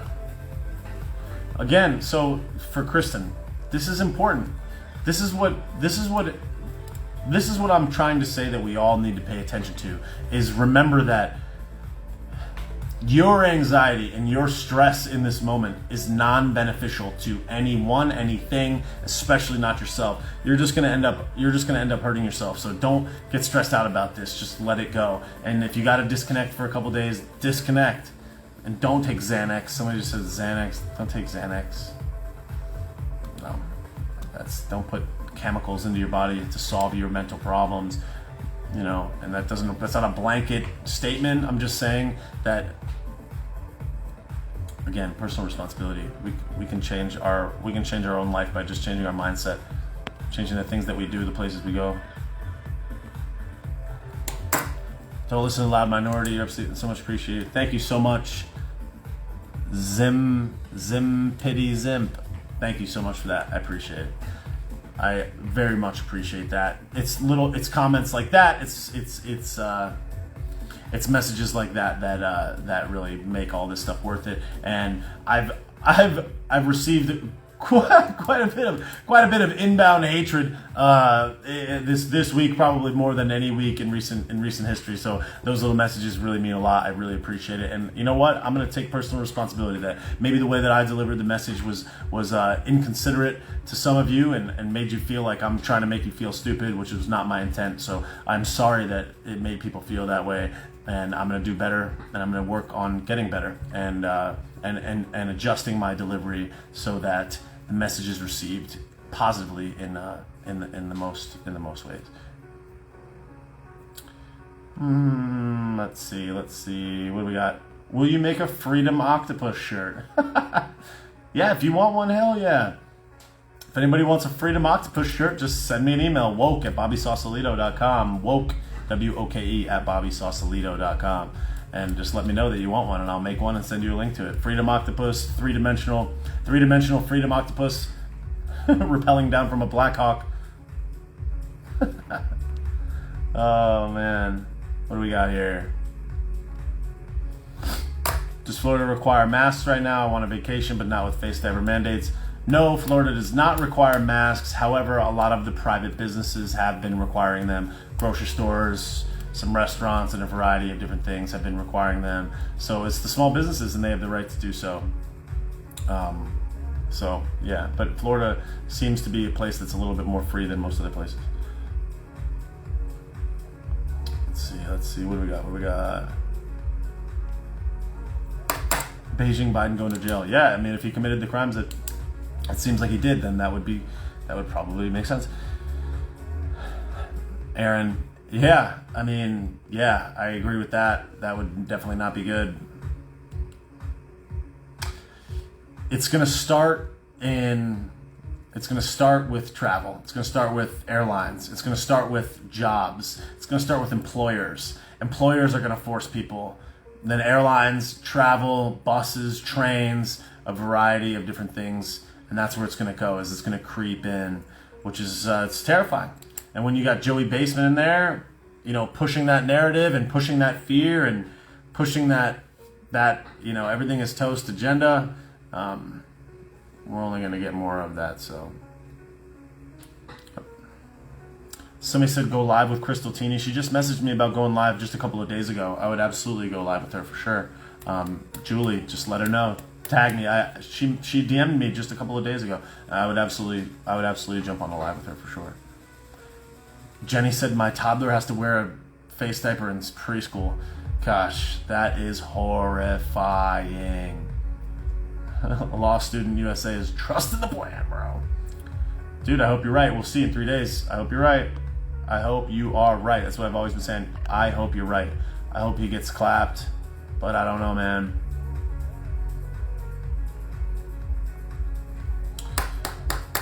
Are you going to make a suggestion personalized spot on your site for gear? You mean where you can ask for different gear? Many people have already done that.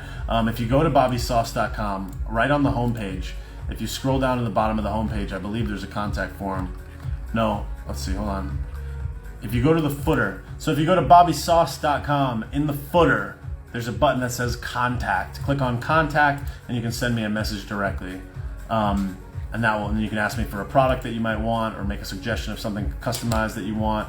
And I'm happy to jump on anytime and do custom merch, no problem. I'm happy to do that.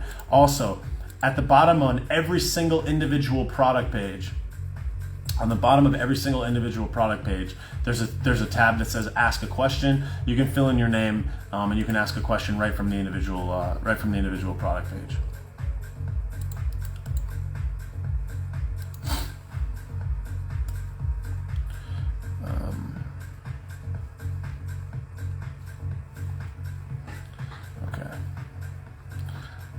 Oh, thanks, Zach. You fucking chooch.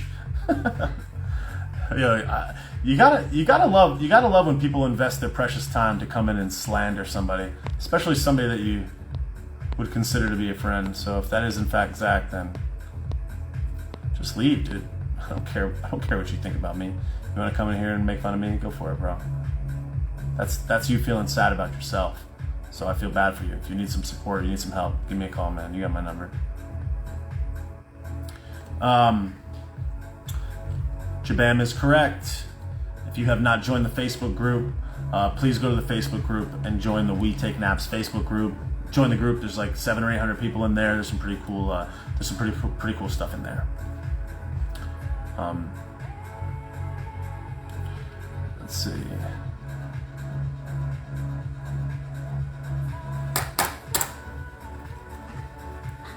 I work for a Navy SEAL. He told me to pay attention to 3 things: economy, jobs, and transportation. They'll tell you if we're going through a collapse. I work for a Navy SEAL. Okay. Yeah, I mean, economy, jobs, and transportation. Yeah, I mean, I suppose that makes sense. I'm not really sure. I'm not really sure of the context of what exactly that would mean and what exact collapse you're talking about. But yeah, I mean, that would make sense. I don't really know how to answer that.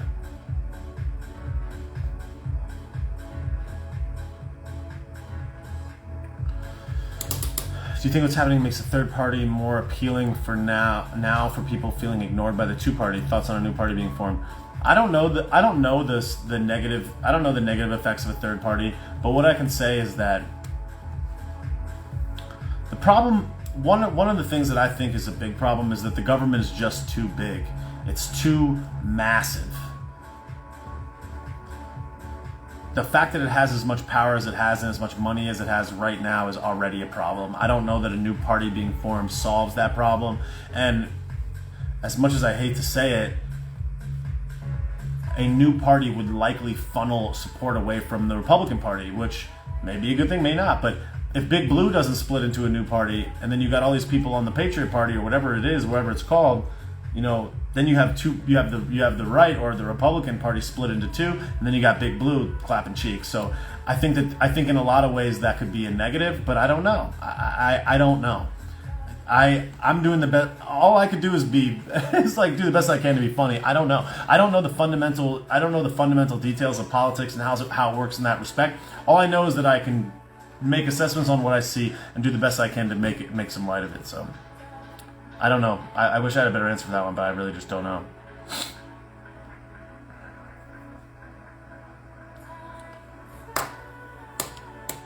We need to get rid of all the parties. Yeah, I mean, I guess. I don't know what that would look like. How do you think this week's inauguration is going to play out? I think I've already talked about that. What I think is going to happen, unfortunately, is I think Joey Basement's going to go in. I think that the visual representations of strength at the Capitol is going to make whatever may have happened, which I don't even know, not happen. And I think that the media is going to acquiesce to Joey Basement, and they're going to slowly just say, Joe Biden saved America, and they're going to say that he saved the world.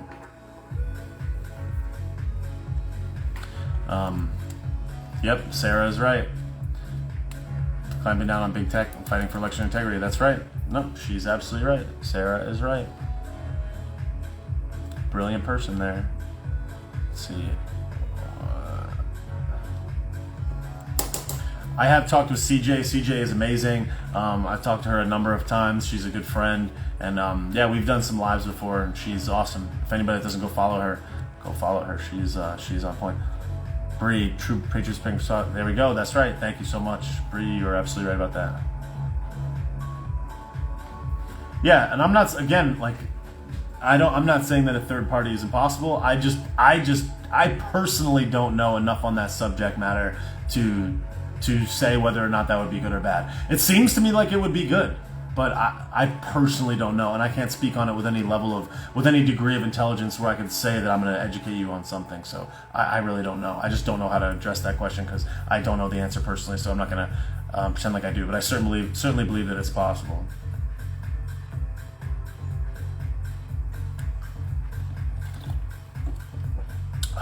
Thank you, Julie. Appreciate that.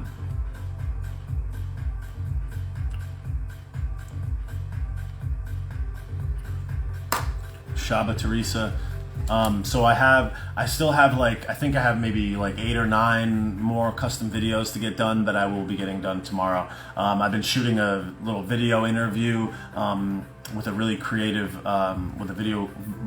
video editor this past today and tomorrow, so I'm doing the best I can to jump on those as soon as I can, but I will definitely try to get those out tomorrow, if not by Tuesday. Obviously there's a lot of things going on this week, but I will definitely make sure that I get to those as soon as possible. I appreciate those donations so much, and it kills me that I haven't gotten them completed yet, but thank you for asking, and I will get those done as soon as possible.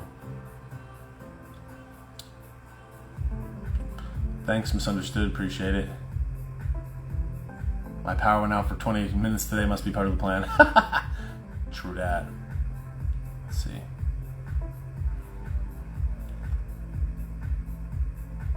Thank you, Phantom Lover. I appreciate that. My daughter lost her TikTok after 4 years. She had Pro Donnie on there. Yeah, it's bad news. Congress planned National Guard, Fed prison, one-day shutdown, Dems and media. I don't know. I don't know. It's I don't know. I don't know what's gonna happen. People are like, the outages are the plan. I don't know, man. I don't know. I hope so.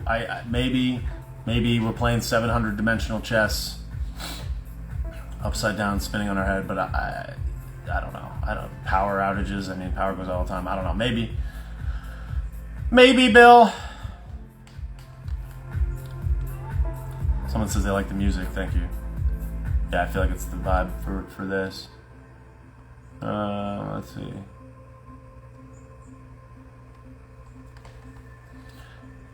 Are you staying in market with the 2,500? I assume that Rob is saying, am I staying in the, I assume you mean the stock market? Yeah, all my holdings are the same.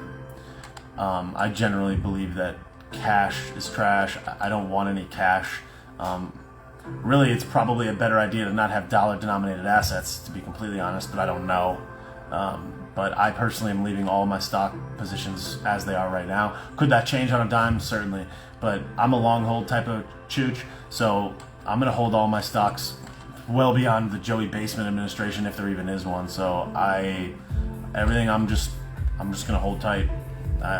Biden is horrible for the stock market.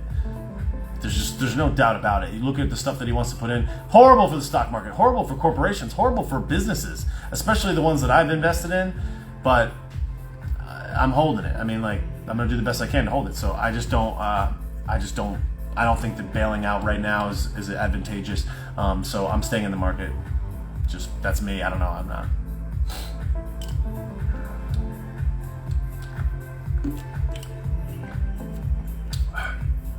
Need to buy silver and gold. Yeah, I mean that's always a good hedge. It's always a good hedge to have silver and gold.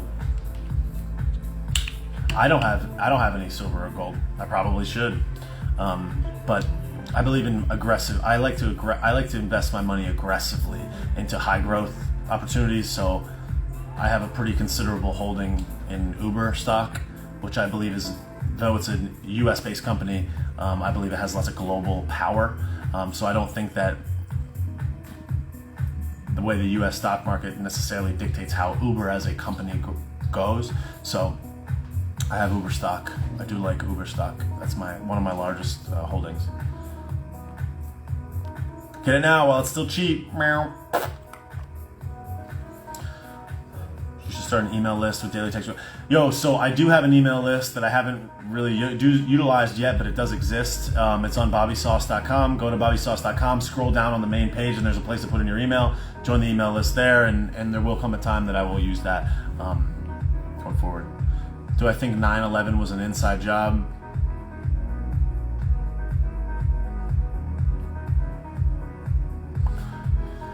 I think that bad actors in the military-industrial complex allowed part of it to happen, but I don't know. I don't know for sure. All I have to say on that subject, and you can draw a conclusion on your own, is Building 7. World Trade Center Building 7. Look up Building 7. I don't know. People are talking about weed stocks. I'm not a big weed stock person. Some people are asking about crypto. I have no crypto. I had some Bitcoin and Ethereum about a year and a half ago when everything was hot, but I have no holdings in cryptocurrencies right now. I don't see them as valuable. I don't see them being as valuable as companies with a balance sheet and assets. I think that there's a lot of crypto that has merit. I think that there's an argument for Ethereum. There's an argument for a variety of different crypto assets, but I personally don't know the depths of them and what makes them more valuable than others. So I don't. Somebody said I just got censored talking about 7. What do you mean censored? How? That's crazy. Whatever. I mean, I didn't even say anything about it. I just said check it out. But whatever. So I know a lot of people believe in Bitcoin. I personally don't have any Bitcoin because I don't understand how you can measure its value other than who you can sell it to. So I like a company with a balance sheet. People are saying you don't own it, you hold it. I guess. I personally don't like weed stocks. I don't think weed stocks. I don't think there's enough of a point of difference between one company's weed and another company's weed, to be honest. Like, I take it from a person that sold a ton of that smoked a ton of weed. Good weed is good weed. I mean, are you going to be able to put a brand on weed and make it like, I'm going to buy this company's weed versus this company's weed? There's lots of good weed. I don't know. I just don't know that there's enough of a point of difference between one weed and one marijuana leaf and another marijuana leaf to say that I'm going to be able to brand that and make it this publicly traded global megalithic whatever. I think that there's not as much of a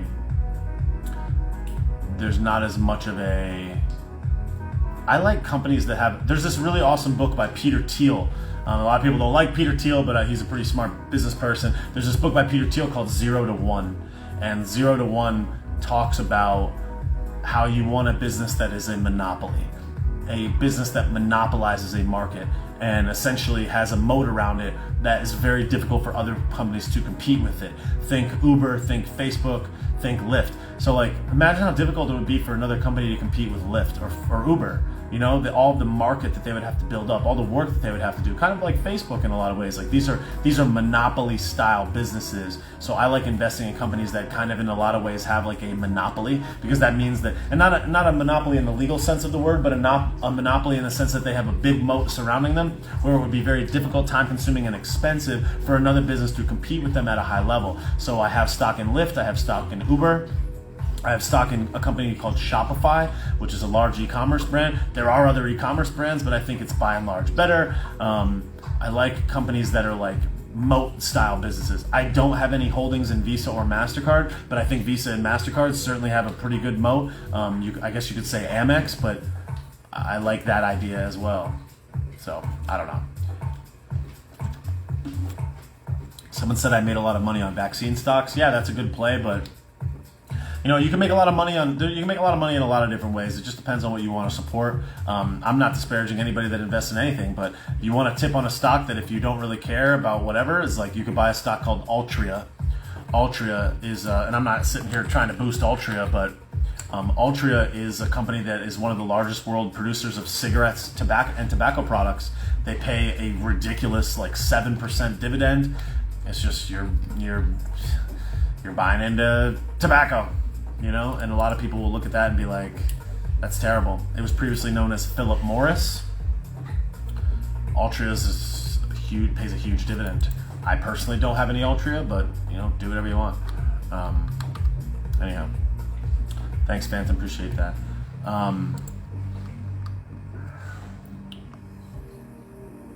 Let's see what else we got in these questions.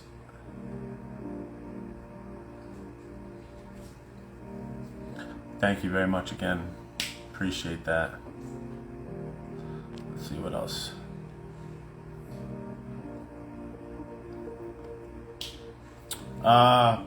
What brought me to the South was being warm. I was sick of being cold in Connecticut, so I stopped. I was like, I don't need to live here. I work on the internet. I don't need to be in Connecticut. I don't need to be cold anymore. I'm about to move south, move to the warmth. So I literally moved to Florida to be warm all the time and to go to the ocean. I love the ocean here. People are weighing in on the stocks. I'm not a stock market genius. I'm not pretending to be. I'm not trying to be a financial advisor either. I'm just telling you what I do. I buy stocks. I buy stocks that I believe have the ability to aggressively and exponentially grow. I have some stocks in companies that I believe are more middle of the road. Like my safest bet is like Verizon. I have no vaccine stocks. I don't have any medical stocks. I only invest in stocks of businesses that I know, like, and trust, and I only invest in stocks and businesses of companies that I personally pay with my own money. What I mean by that is, like, I use Uber and Lyft. I own stock in Uber and Lyft. I use Shopify to host my store. I own stock in Shopify. My cell phone service is Verizon. I own Verizon. I use Intuit QuickBooks to manage my finances, to manage my business books. So I own Intuit stock. I use PayPal for donations and for a variety of other payments. I also like Venmo. I have stock in PayPal. I have stock in GoDaddy, which kind of frustrates me that they took off that AR-15 website. I also have stock in VeriSign, the company that owns the .com and .net domain extensions. So I buy stocks in companies that I know, like, and trust for the most part, and in companies that I personally pay. I try to only buy stocks in companies that I personally pay. So if I had AT&T, I wouldn't buy stock in Verizon. I would buy stock in AT&T because I know I'm at the pulse of AT&T. If I go into an AT&T store, or in my case, if I go into a Verizon store and I'm like, the customer service is shit. Actually, the cell phone service is shit. Actually, I don't like the selection of phones that they got right now. Actually, I hate their commercials now. Actually, they got a shitty spokesperson, blah, blah, blah, blah, blah, whatever. I'm in the pulse. I'm in the know. I know what's going on, so I feel connected to it, so I know when to pivot in the event that I would need to do something like that. I saw that somebody made a donation on the store. Looks like it came in from Christy. Thank you, Christy. All females on the donations tonight. Thank you guys so much. I appreciate that so much, Christy. Thank you very much for the donation. Thanks so much. Let's see. What kind of dog do you have? I have a purebred pit bull, and his name is Biggie.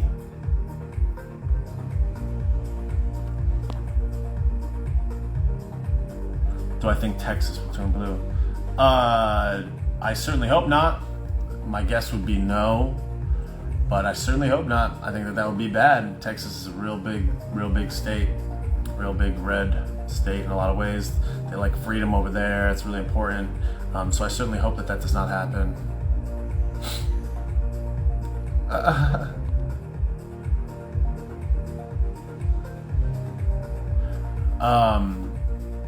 Is Elon Musk one of the good guys?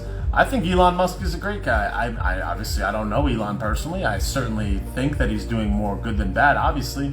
And I'm pro Elon. I think that in a lot of ways Elon did not have to say anything that he said about the juice. I think that he's a really great person of integrity. So yeah, I would say that he is one of the good guys for sure. I don't know the guy personally, but I certainly think that he's done certainly a lot more good than bad. So yeah, I would say Elon is definitely one of the good guys. Let's see. So, do you think if the NRA goes away, who will legally fight for 2A rights? One thing that Joey Basement said, I think a couple of weeks ago, was he talked about how he said something about the NRA. He said he's coming for the NRA or something like that. I'm just gonna search Biden NRA. He said something like, "I'm coming for the NRA," or I'm coming to end gun violence. Bro, you can't end gun violence, you fucking chooch. This dude is full of shit. This dude is a puppet. A puppet. He said something about the NRA. I'm coming for the NRA or some horse shit. Let's see. Let me see what he said.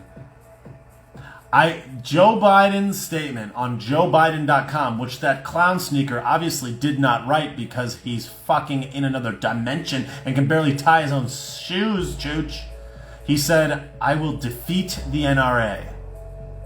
Defeat! Dope. That's awesome. Of course, he mentions Sandy Hook. Dude, stuff is bad, man. Get the weapons of war off our streets.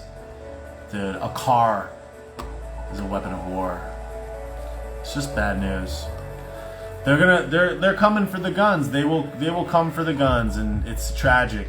It's tragic. The Second Amendment is there to protect us, to protect us, to give us the ability to protect ourselves, and in a lot of ways to protect us from tyrannical government. So any threat to our Second Amendment is a threat to all of us.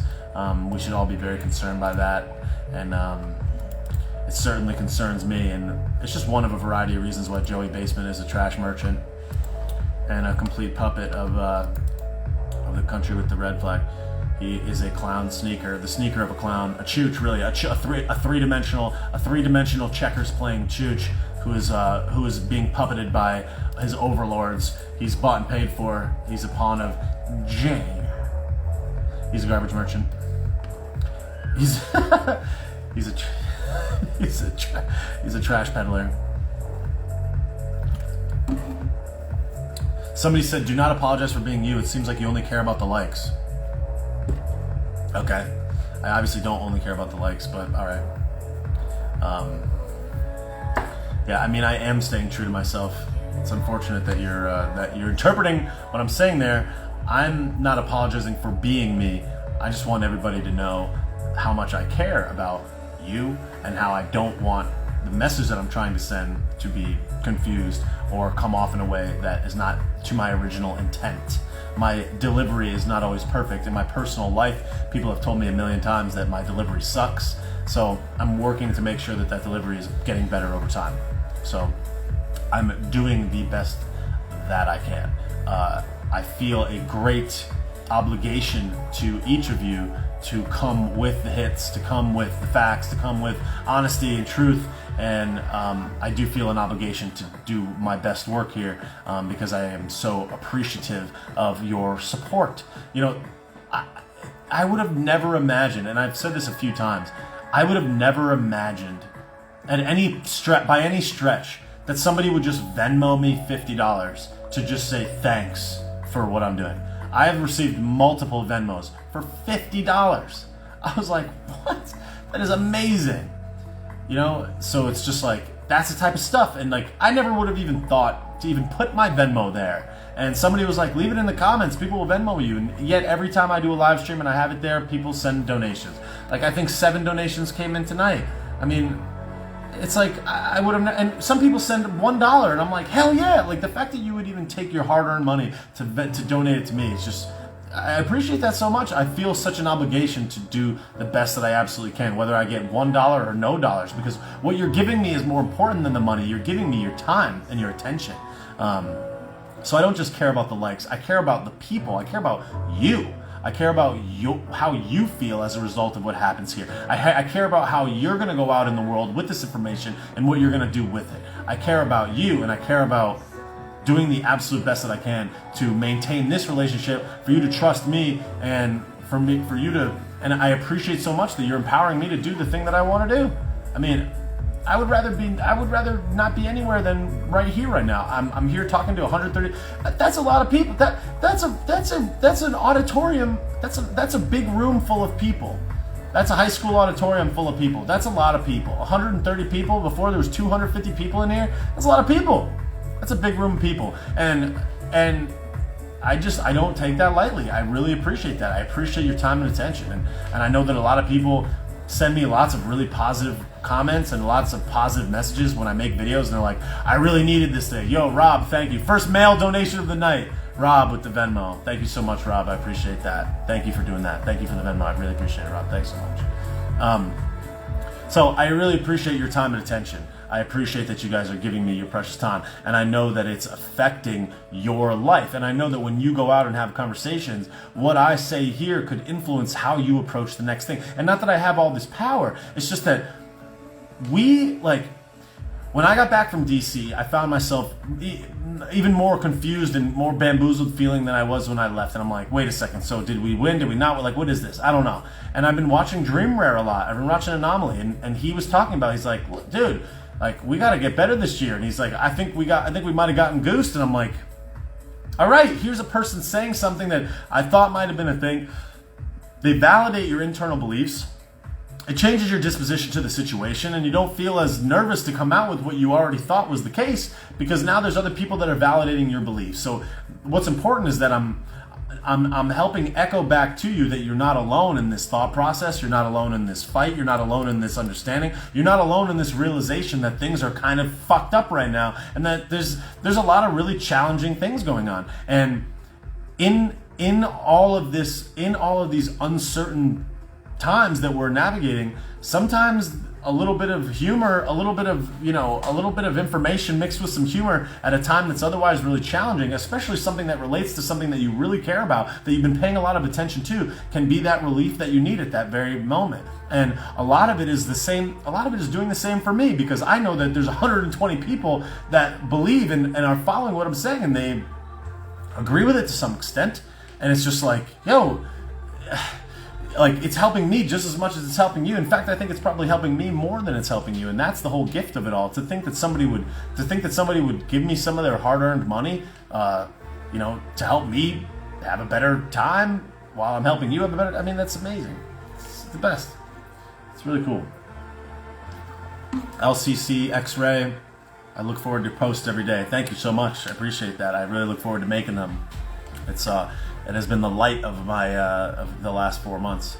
Ryan, second dude of the night. Well, actually, I don't know if Ryan's a man or a woman, so I don't want to assume you're gendy. But Ryan, thank you so much for the donation. I appreciate that. Venmo just came in from Ryan.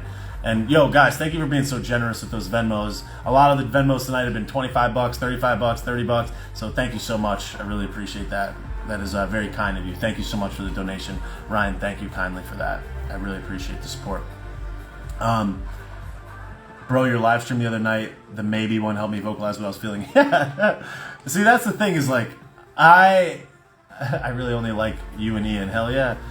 That's the thing, is all these inbounds were coming to me about trusting the playing room, and I was just like, I was like losing my mind. So I'm on here just zapping about it, And I was like, ah! And like, I know that some people are like, oh, you're dogging us. And I'm like, no, like I'm just trying to make fun of it to myself because I'm like, I can't deal with all this stuff. I don't know what's true. I'm losing my gourd, Jack. I'm like, I'm freaking toasty. I'm a toasted sandwich, Bill. So I'm just like, something. I need to laugh about something. So I was just like, trust the player, bro. I just went ape shit. That wasn't the intention when I started that live stream. It just like all bubbled up, and I was like, ah! Oh my god. Someone said, have you ever heard of Louder with Crowder? Yeah, absolutely. Lori, you made me laugh, seriously laugh since losing my dad. Lori, I'm so sorry to hear about your dad. It's terrible. I know he's still here with us. He's here with you for sure. But I'm glad I was able to make you laugh. Thank you for sharing that. Sad.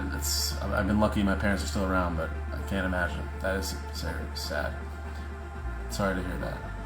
How do I?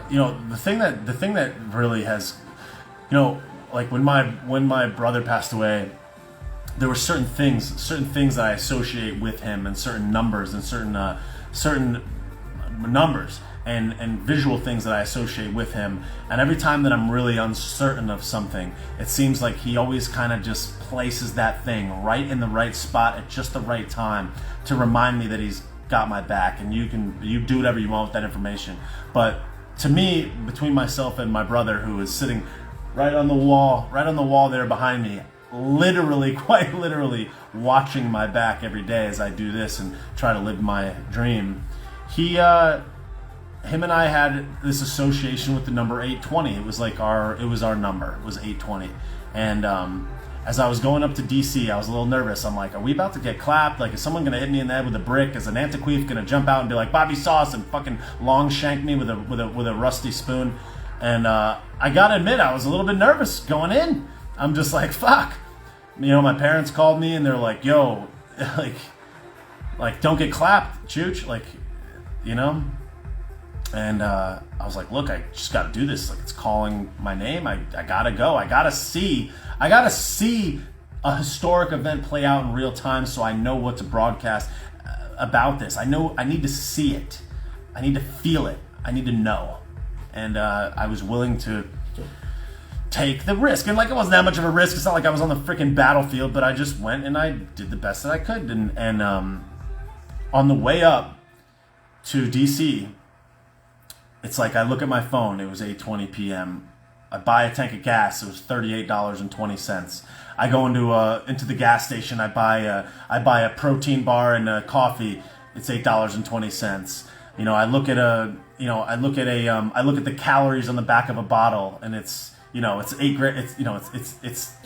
calories and 8 whatever. It's like there was just these little weird things where I was like, all right. And every time I was hesitant, and every time that I was like kind of worried, and every time I kind of got that uneasy feeling like, yo, are we about to get clapped? It was just like an 820 would just kind of pop out of nowhere, and it was like, that's the type of shit. That's the type of shit that reminds me that he, Lori's father, it's like they're watching over us. They're looking after us. They got our back.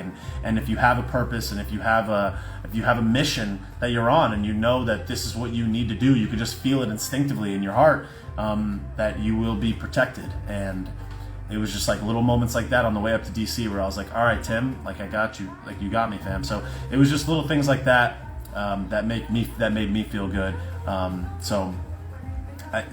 There are no coincidences, and little things like that, little moments like those numbers, the numerology just coming into my field of vision when I absolutely needed it the most, I found very comforting, because I was like, all right, like, this is not the end for me, this is not the end of the mission, and I'm not going to die getting hit in the head with a brick by an antiqueef in DC on the 6th while I'm up here trying to do something to move forward in the legend.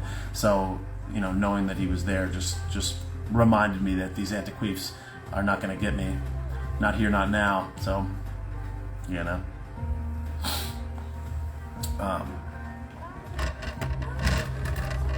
there he is right there. People always see him in the videos. People are like, is that Tom from MySpace? It's like, no, that's my brother.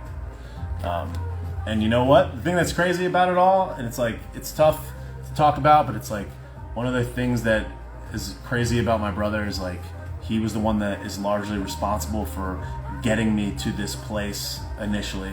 He brought the computer into the house. He gave me a lot of the ideas that helped me get to the point that I'm at today. And there were just so many things that he brought into my sphere of understanding that I probably never would have seen.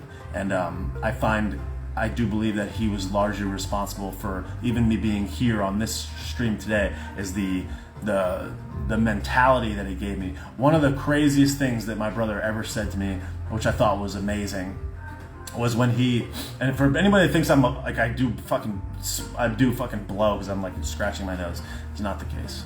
One of the things that he said to me which was right before I dropped out of college, is he was right about to graduate. He was only a few credits away from graduating, and he's like, dude, I wish I could unlearn all the shit that they taught me in here. I wish that I could unlearn this. He's like, I wish that. He goes, college teaches you how to be an employee. College teaches you how to be an employee, not how to be an entrepreneur, not how to be a free thinker, not how to be a person that thinks outside the box. He's like, if I could unlearn all that stuff, I would be better off. If I could be like you, unlearn all of that indoctrination about how to be a very good employee and fill out your resume and go be subservient and work your way up the ladder until you fucking get snizzed. I mean, so there was a lot of tremendous foresight and wisdom that he brought into my life, and I'm so very thankful for. I see some people in the comments talking about they see certain numbers, it reminds them of their dad. Yeah. A lot of stuff, a lot of crazy stuff out there. My dad got me out of California right before I lost him, saved me. That's awesome. That's what it is, you know? We don't know what life is. That's the thing. So I did this interview with this nice girl today that's shot this kind of little interview style whatever, this little thing of me today. And one of the things that I mentioned, which may or may not make it into the interview, is that we don't know what this is.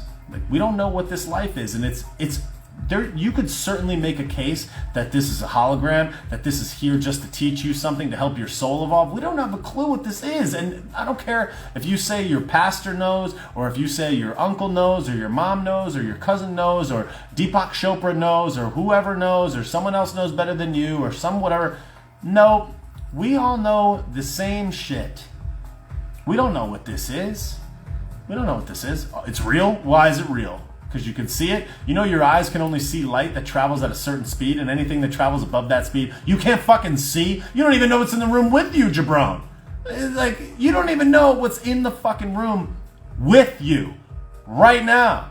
You don't know. Because if you can't see it, is it real? Yeah, of course it's fucking real. So, watch out, corn pop, because you don't know what the hell's going on, and neither does anybody else. Do the best that you can to navigate it, enjoy the ride. That's it. And this political bullshit, Joey Basement, these people are not going to change the meaning of your life. They may affect your life in one way or the other, but it's not going to change and ruin your life. Don't let it ruin your life. Don't let Joe Biden or the theoretical loss of America mean the loss of you. We need you. We need your mind. We need your life. We need your heart. We need your contributions. We need you. We need you. So it'd be better off if you had no comments for the political discourse, but you were still here. So don't allow this stuff to get you down. Don't allow this to damage your mindset. Don't allow this to hinder your ability to live. Because this stuff is inconsequential in the journey of life. Though it may be significant at this moment, and though it may be troubling, and though it may be concerning, and though it may be scary, this is not the end. It's not the end of America. It certainly is not the end of you. And we have to remember that our disposition to the world is largely responsible for what happens in it. So the way that you feel the way that you feel and your mindset, your mentality, your attitude towards what's going on around you will largely determine how you navigate the next challenge, because there certainly will be more of them. So, you know, just stay acutely aware of that.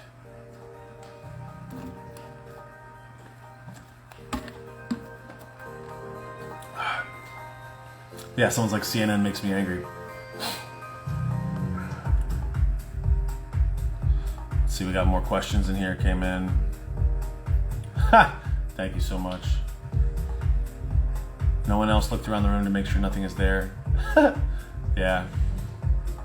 Someone said, kept me positive this whole time and my family's been bummed. That's cool. Someone said, are you crying? No, I'm not crying. I have cried. I'm not crying right now. Your freak out stream of consciousness rants are next level creative brilliant. Thank you so much. Thanks, Ian, for the lizards and the eggplants. Much appreciated.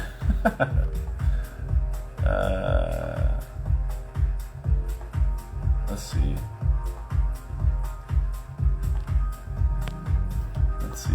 Let's see. Some of these questions I already answered. Hook 633. 33.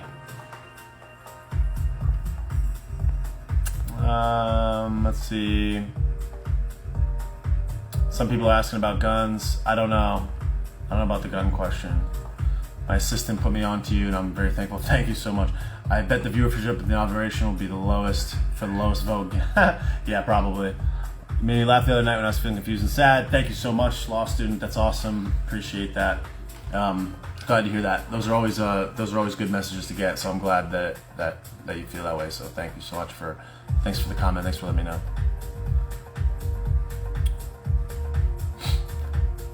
A few people have asked where the take naps come from. I've answered that in multiple podcasts in the past and in some of my Q&As.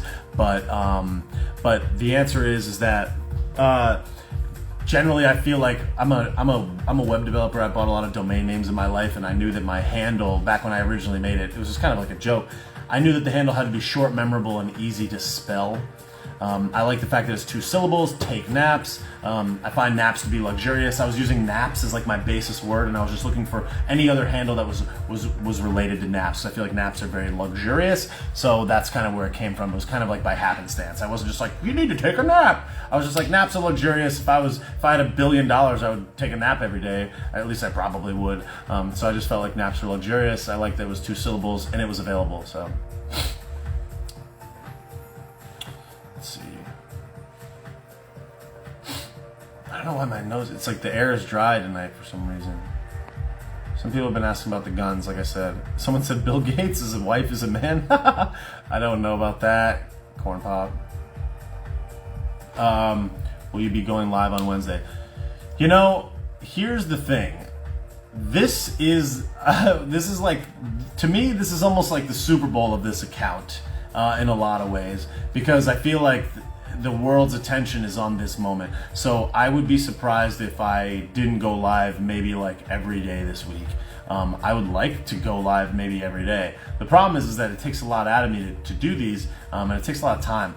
Like I started this one at 10, it's 12:18 right now. That's 2 hours and 18 minutes.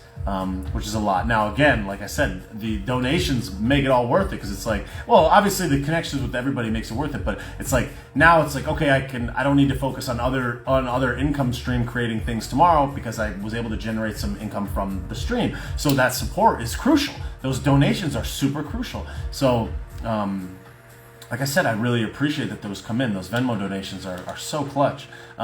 But I would like to do a live stream every day this week. I would like to do one tomorrow. I think Ian Went and I are going to get on sometime this week. And I think that this is going to be a time where everyone's kind of like everyone's going to be really fixated on what's happening. So I do think that I'm going to go live as much as I possibly can this week. I certainly will have to go live on Wednesday. You know, the biggest live stream I ever did was on the 6th, because the entire planet was like what's occurring right now. I had a live stream that I did on January 6th that's on my account. There was over 1,200 people in the live, which is insane. I was just like, holy shit. The biggest live stream that I've had since other than that one was like 500. The average live stream I do usually starts out somewhere in the 2s or 300s.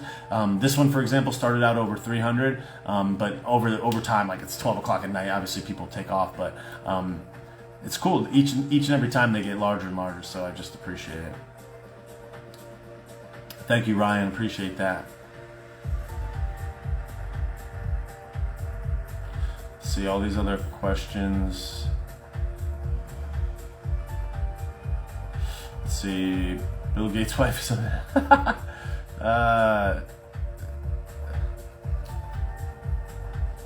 Meth.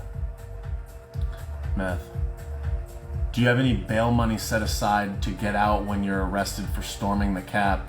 No, I didn't storm shit. Standing in the lawn is not storming anything. I didn't commit a crime. How is being in Florida during the Rona? I have an April Florida trip planned. I've been to other places in the country during this, and I would say that Florida is probably one of the best places to be in these United States right now. Big Ron, Santa Claus gave us all the presents. Someone said, what did your parents do for a living? My mom ran a small business for 10 years. She ran a in-home maids business.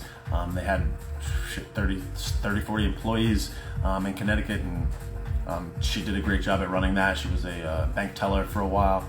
My dad was a salesman, sold commercial office furniture for many, many years, and as well as hospitality furniture like chaise lounges, tables, bar top tables, and stuff for like resorts, residences, condominiums, and golf courses, stuff like that. Julie, I like your beard. Thanks. Appreciate it.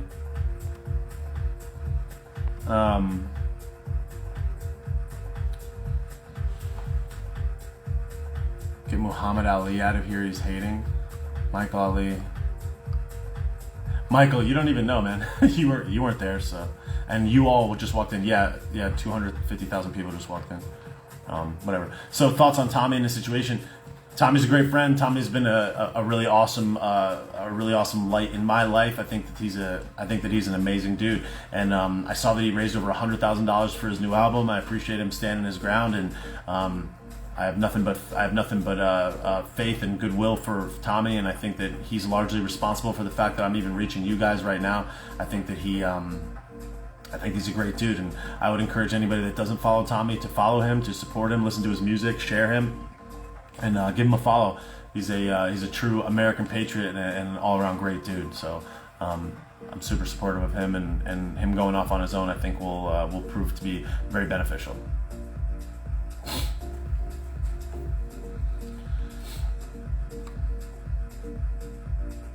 Let's see. So.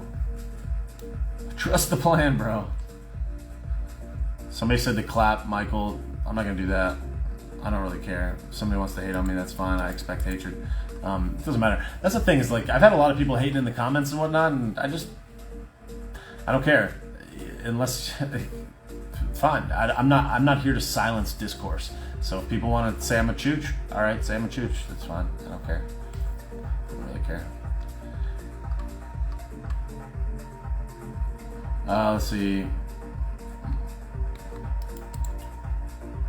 Julie said, I don't know if you've answered this, but what made you wake up, Red Pill? What made me wake up was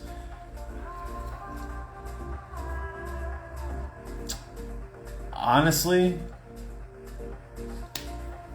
probably Alex Jones. It was partly him, and it was a couple of other people. There's this really, you guys want the real tip. You guys want the tip of a lifetime. I'm about to tell you something that changed my life. You could do whatever you want with it, but there's a guy named Ben Stewart. And in 2007, I want to say it was, or 2009, he came out with a documentary called Kymatica. I'm going to drop it here in the comments. Kymatica. That was one of the most significant documentaries I've ever seen in my entire life. And it was incredible. It changed my life big time. So I credit Benjamin Stewart with a lot of the waking up for me as well. But as I've said on a couple of podcasts, I realized when I was 18. Oh, and then the other one. Here's the other one. This is the one that, no. Okay, let me correct that. The original one that woke me up before Kymatica was called Esoteric Agenda. And I'll drop that in the comments as well. Also by Ben Stewart. Esoteric Agenda. These two documentaries in 2008 and 2009 like shattered my worldview just on their own, and I like the message from them.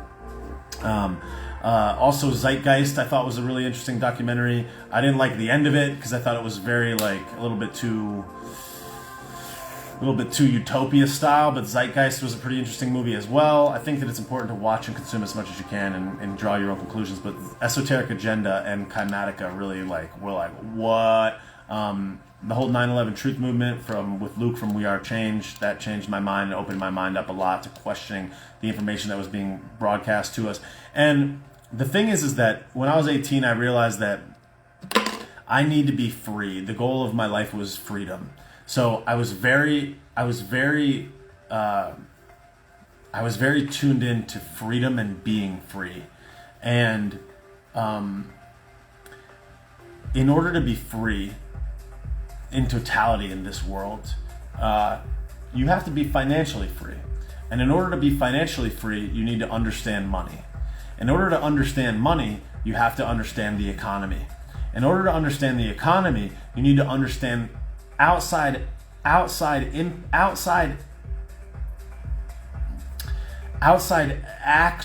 or I don't even know the right word, outside something that can influence how the economy flows. And in order to, if you want to understand how to be free, economy, money, it leads you to government. And you eventually realize that government has some of the largest influence on how the economy flows and how money flows day in and day out. So it led me, the cause of freedom, personal freedom, liberty, led me to understanding and paying attention to government, because I wanted to be in control of my own destiny. And in order to control my destiny, I needed to be economically free. I need to have free thought. I need to be able to understand and rationalize information as it comes into my life. I need to be able to decipher what is true and what is not. So the search and the cause of freedom and liberty and self-reliance was what led me to government. That's what red pilled me. I'm like, I want to be free. Life objective, freedom. Okay, start with freedom. Freedom, economy, money, business, how the economy works, where money comes from, why it has value, government. Government and the actors that control the government, the businesses and corporations that move it, make it, manipulate it, structure it, make it happen. So understanding how the economy works is understanding how money works, is understanding how the government works, and it all leads back to your ability to maintain and create your own freedom. That was what red pilled me. The desire for pure, unadulterated freedom and liberty. Personally, that was what got me there. That was the red pill. I want to be free. I want to be free. That is the goal. And not only do I want to be free, I want everyone to be free. I want people to be able to empower themselves, to make their own money, to make their own decisions, to be free of thought. How sad is it that you can get fired from your job for not believing what everybody else believes? That sucks. That sucks. It's really unfortunate. So, anyhow, can you drop the documentary you just mentioned about 9/11? Let me see. So Luke Rudkowski from wearechange.org is somebody that I follow and revere a great deal. I think that Luke is a true American patriot, and I would encourage all of you to follow Luke of wearechange.org. Luke Rudkowski, he's the man. I don't know what the actual documentary was called. To be completely honest with you, I really don't know what it was called. But I would, the ones that I really want you guys to watch are Kymatica and Esoteric Agenda. Those two changed my life. And there's a really awesome, if you don't have enough time, you don't have the time to put in, I'll give you the one part of it, the one part of Esoteric Agenda that just changed my entire life. There's a very small part of it. I believe it's called Illusion and Reality. Let me see if I'm giving you the right tip. It's like 20 minutes long. It changed my entire life. I was just like, what? We talked about quantum physics and dude. Yeah. All right. So this is what it's called. It's called Illusion and Reality from Esoteric Agenda by Ben Stewart. Illusion and Reality. Yo, I'm telling you, you want to shake your brain apart. You want to see a vision of the world that will change the way that you live your life. Dude, watch that shit. I'm gonna drop it in the comments right now. It's on YouTube. You take 20 minutes. Take 20 minutes and watch that. Oh, I missed the I. Illusion and Reality from Esoteric Agenda by Ben Stewart. That 20 minutes is quite possibly one of the most significant 20 minutes I've ever seen in my entire life. I was like, bro. There's this one part of it where it talked about the impact of words. And I haven't watched it in many, many years. I probably should watch it just to remind myself again, but there's this one part where he talks about this scientific experiment, and people will say it's been debunked and whatever, but believe whatever you want. Like I said, we don't know what the hell's going on. I'm gonna choose to think and act how I want. But it was like this science experiment, and I don't want to butcher it, but it was something along the lines of they took water molecules and put it in a petri dish, and they wrote on the outside of the petri dish love. And on other ones they put fear, terrorist, evil, a bunch of different things. And they froze it, and then they looked under a magnifying glass at this water. And the ones that said love, peace, unity, passion, things like that, were these very, very beautiful designs of water, like a snowflake. And the ones that said evil, terror, violence, hatred, all of those were very ominous and scary looking. And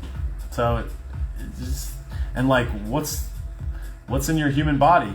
Mostly water. So it's like it's probably, you could probably scientifically prove it that if you had a shirt that you walked around and it just said love on it, that your life would be better. It's crazy. It's just the power of words. I make myself to be somewhat of a wordsmith in a way, and I really love words, because words are nothing more than an assembly of letters to represent a feeling or an emotion, whatever, to convey a message. So I love words because they're just so crucial. It's like they mean nothing and everything at the same time.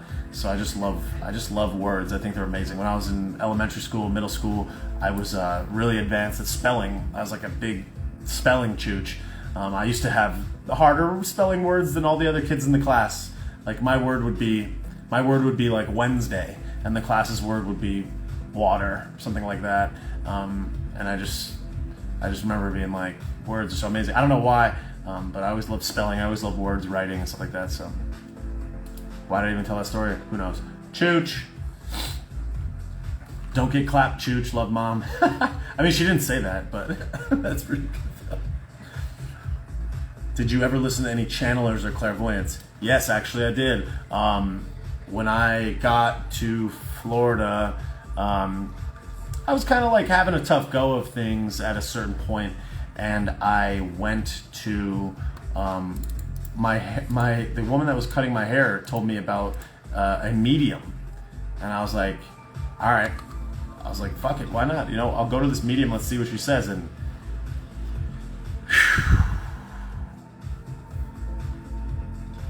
believe whatever you want, but this medium, it helped me. It gave me a lot of peace. And I mean, at the end of the day, what's the point? It gave me peace. So, Red Knight Belk, are you doing okay? I understand you're a comic, but sometimes I worry about you. Don't worry about me. I'm good. No, I'm good. I'm not, dude. I wake up in the morning, I research stuff that I was already researching before, and I yell into my phone for a couple hours a day to make a 5-minute video. I take that video, I post it on my Instagram, my Facebook, my YouTube, I broadcast it to the world, and I get 500 DMs a day of people saying that they love it, they appreciate it, and they thank me for it. I go on live streams, people donate me $10, $20, $50, $60, $100. I make merchandise, I laugh about it. My life is full of great joy, and even though we all have struggles and we all have challenges, some of the most amazing people I've ever met in my life have come to me as a result of this Instagram, and some of them are in the room right now, and I just think that this is a beautiful thing, and I'm good, and all this stuff sucks, but like life is good. And when I say that like Earth is trash, life is trash, these are jokes, kids. These are jokes, fam. I'm just joking. I'm not like, look, we all have ups and downs. We all have emotional ups and downs, but I do appreciate your concern for me. But no, I'm good. I'm good. I'm gonna be just fine. My life is great. Sorry, I'm just joining right now. Your facial expressions kill me. Thanks. Julia, I struggle with severe anxiety and panic attacks. That sucks. I'm sorry to hear that. I do love it, and you make me smile. Thanks, Red Knight. Appreciate that. Thank you, Stephanie. Appreciate that. Just watch Truth Is by Ben Stewart. Yo, Ben Stewart is the man. I remember just being like, this dude is the truth. Fact distributor. USA Measing. Do you think music has a part to play in a frozen glass explanation? Maybe. I think music, I mean, you're a vibration, everything is energy.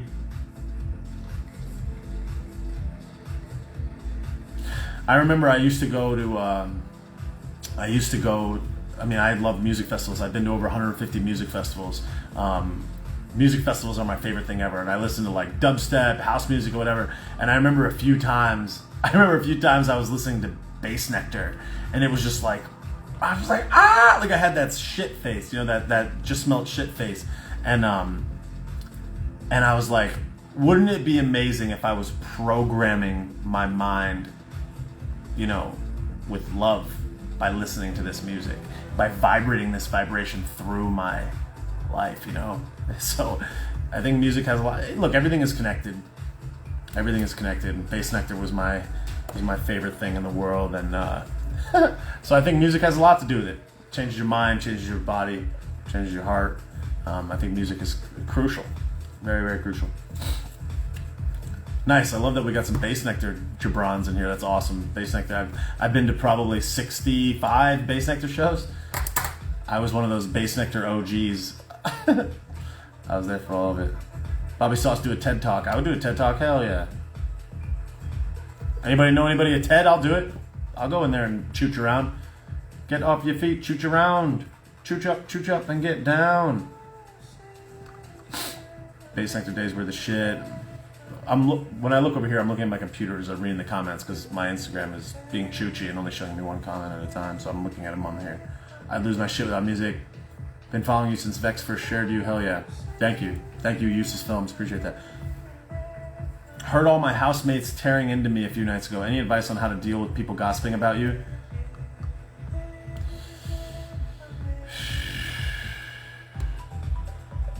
Know that somebody's outward messages are typically a reflection of what's happening internally, and that we lash out the most when we are hurting the most. So you have to be able to navigate that by thinking that that's a negative reflection of them. So I would say that, I don't know. What do I know? I don't know. I would say you can't care about what other people think about you, especially if they're, you just got to develop a thick skin for that. I mean, think about someone like Donnie. Think about Donnie taking shots for every person on the planet. I mean, I would say to just focus on, look, as long as you know that you're good, as long as you know that you're doing the best that you can do without, you have imperfections like we all do. If you just know that you're doing the best that you can to be a great person, and you're working your hardest and you're trying to be better every day, then they suck. But they're probably hurting more inside. So first artist you want to see live when we can see live concerts again. There actually are some concerts starting in Florida, and I know that Dubfire is coming to South Florida in a couple weeks, so I'm thinking about going to Dubfire. I actually went to Club Space a couple weeks ago, and I saw Shiba-san there, and that was cool. I haven't seen like a concert in the traditional sense, but I'm gonna go to a dance music show as soon as I can. I would love to see Zoo again. I would love to see Damian Lazarus. I'd love to see Lee Foss again. I would really love to see Bass Nectar, but he canceled himself. TJ says, have you met the guys from First Form? No, I have not in real life. Audiophile Bassheads Unites. Bassheads Unite, hell yeah. Laguna Living, thanks for helping with comedy. Absolutely, my pleasure. Zimp Daddy Chooch Around. Oh my god, Julie said you need to do a TikTok and dance. I haven't created a TikTok yet. Babylon says, fuck them if they're gossiping about you, poop in their drink. Well, that doesn't help. But yeah, I mean, I guess you could poop in their drink, but don't do that. When are you doing this Juggalo gathering in Florida? Soon. As soon as I can make my way through how to do it. Let's see. Can you give a list of your favorite documentaries? I think that the ones I just told you, Chimatica, Esoteric Agenda, I think those are key. Jake, piss in their beer. No, don't do that. TJ said, can you add 3XL to your site? I can't. The distributor is the one that controls the sizes. So unfortunately, I can't do that with this current distributor. Bobby, we need to have the Beanbag Boogaloo. I agree. We're focusing. I'd love to do that. I gotta work on that. There's so many things to focus on. I would love to work on that. Rainbow Zebra, what area of Florida do you live in? Southeastern Florida. Thanks, bro. Rhino177 says, Bobby, what are your vices? I don't know. That's a good question. I think allowing myself to get too emotional about things. I think that as a Pisces, that and I'm not a astrology chooch, but I think that I've been trying to be better at managing my emotions, reactions. I would say that one of my vices is handling reactions. Also delivery. I always think that I can help everyone, so I deliver. My delivery is not great. What I think is not always how it comes out, and I have a tough time understanding or realizing how what I say affects other people, and I have a tough time with saying what I actually feel. So I'm not good at. I haven't been good at being in somebody else's shoes about how they interpret what I'm saying. So I gotta work on getting better at that. Are you a fan of the TV show The Middle? I've never seen that show. Support Tommy Vex. Let's see. Let's see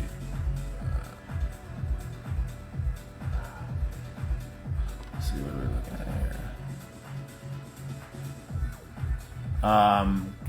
I did grow up loving sports. I played baseball, basketball, soccer, football. Football was probably one of the best times of my life. Played high school football, won the state championship.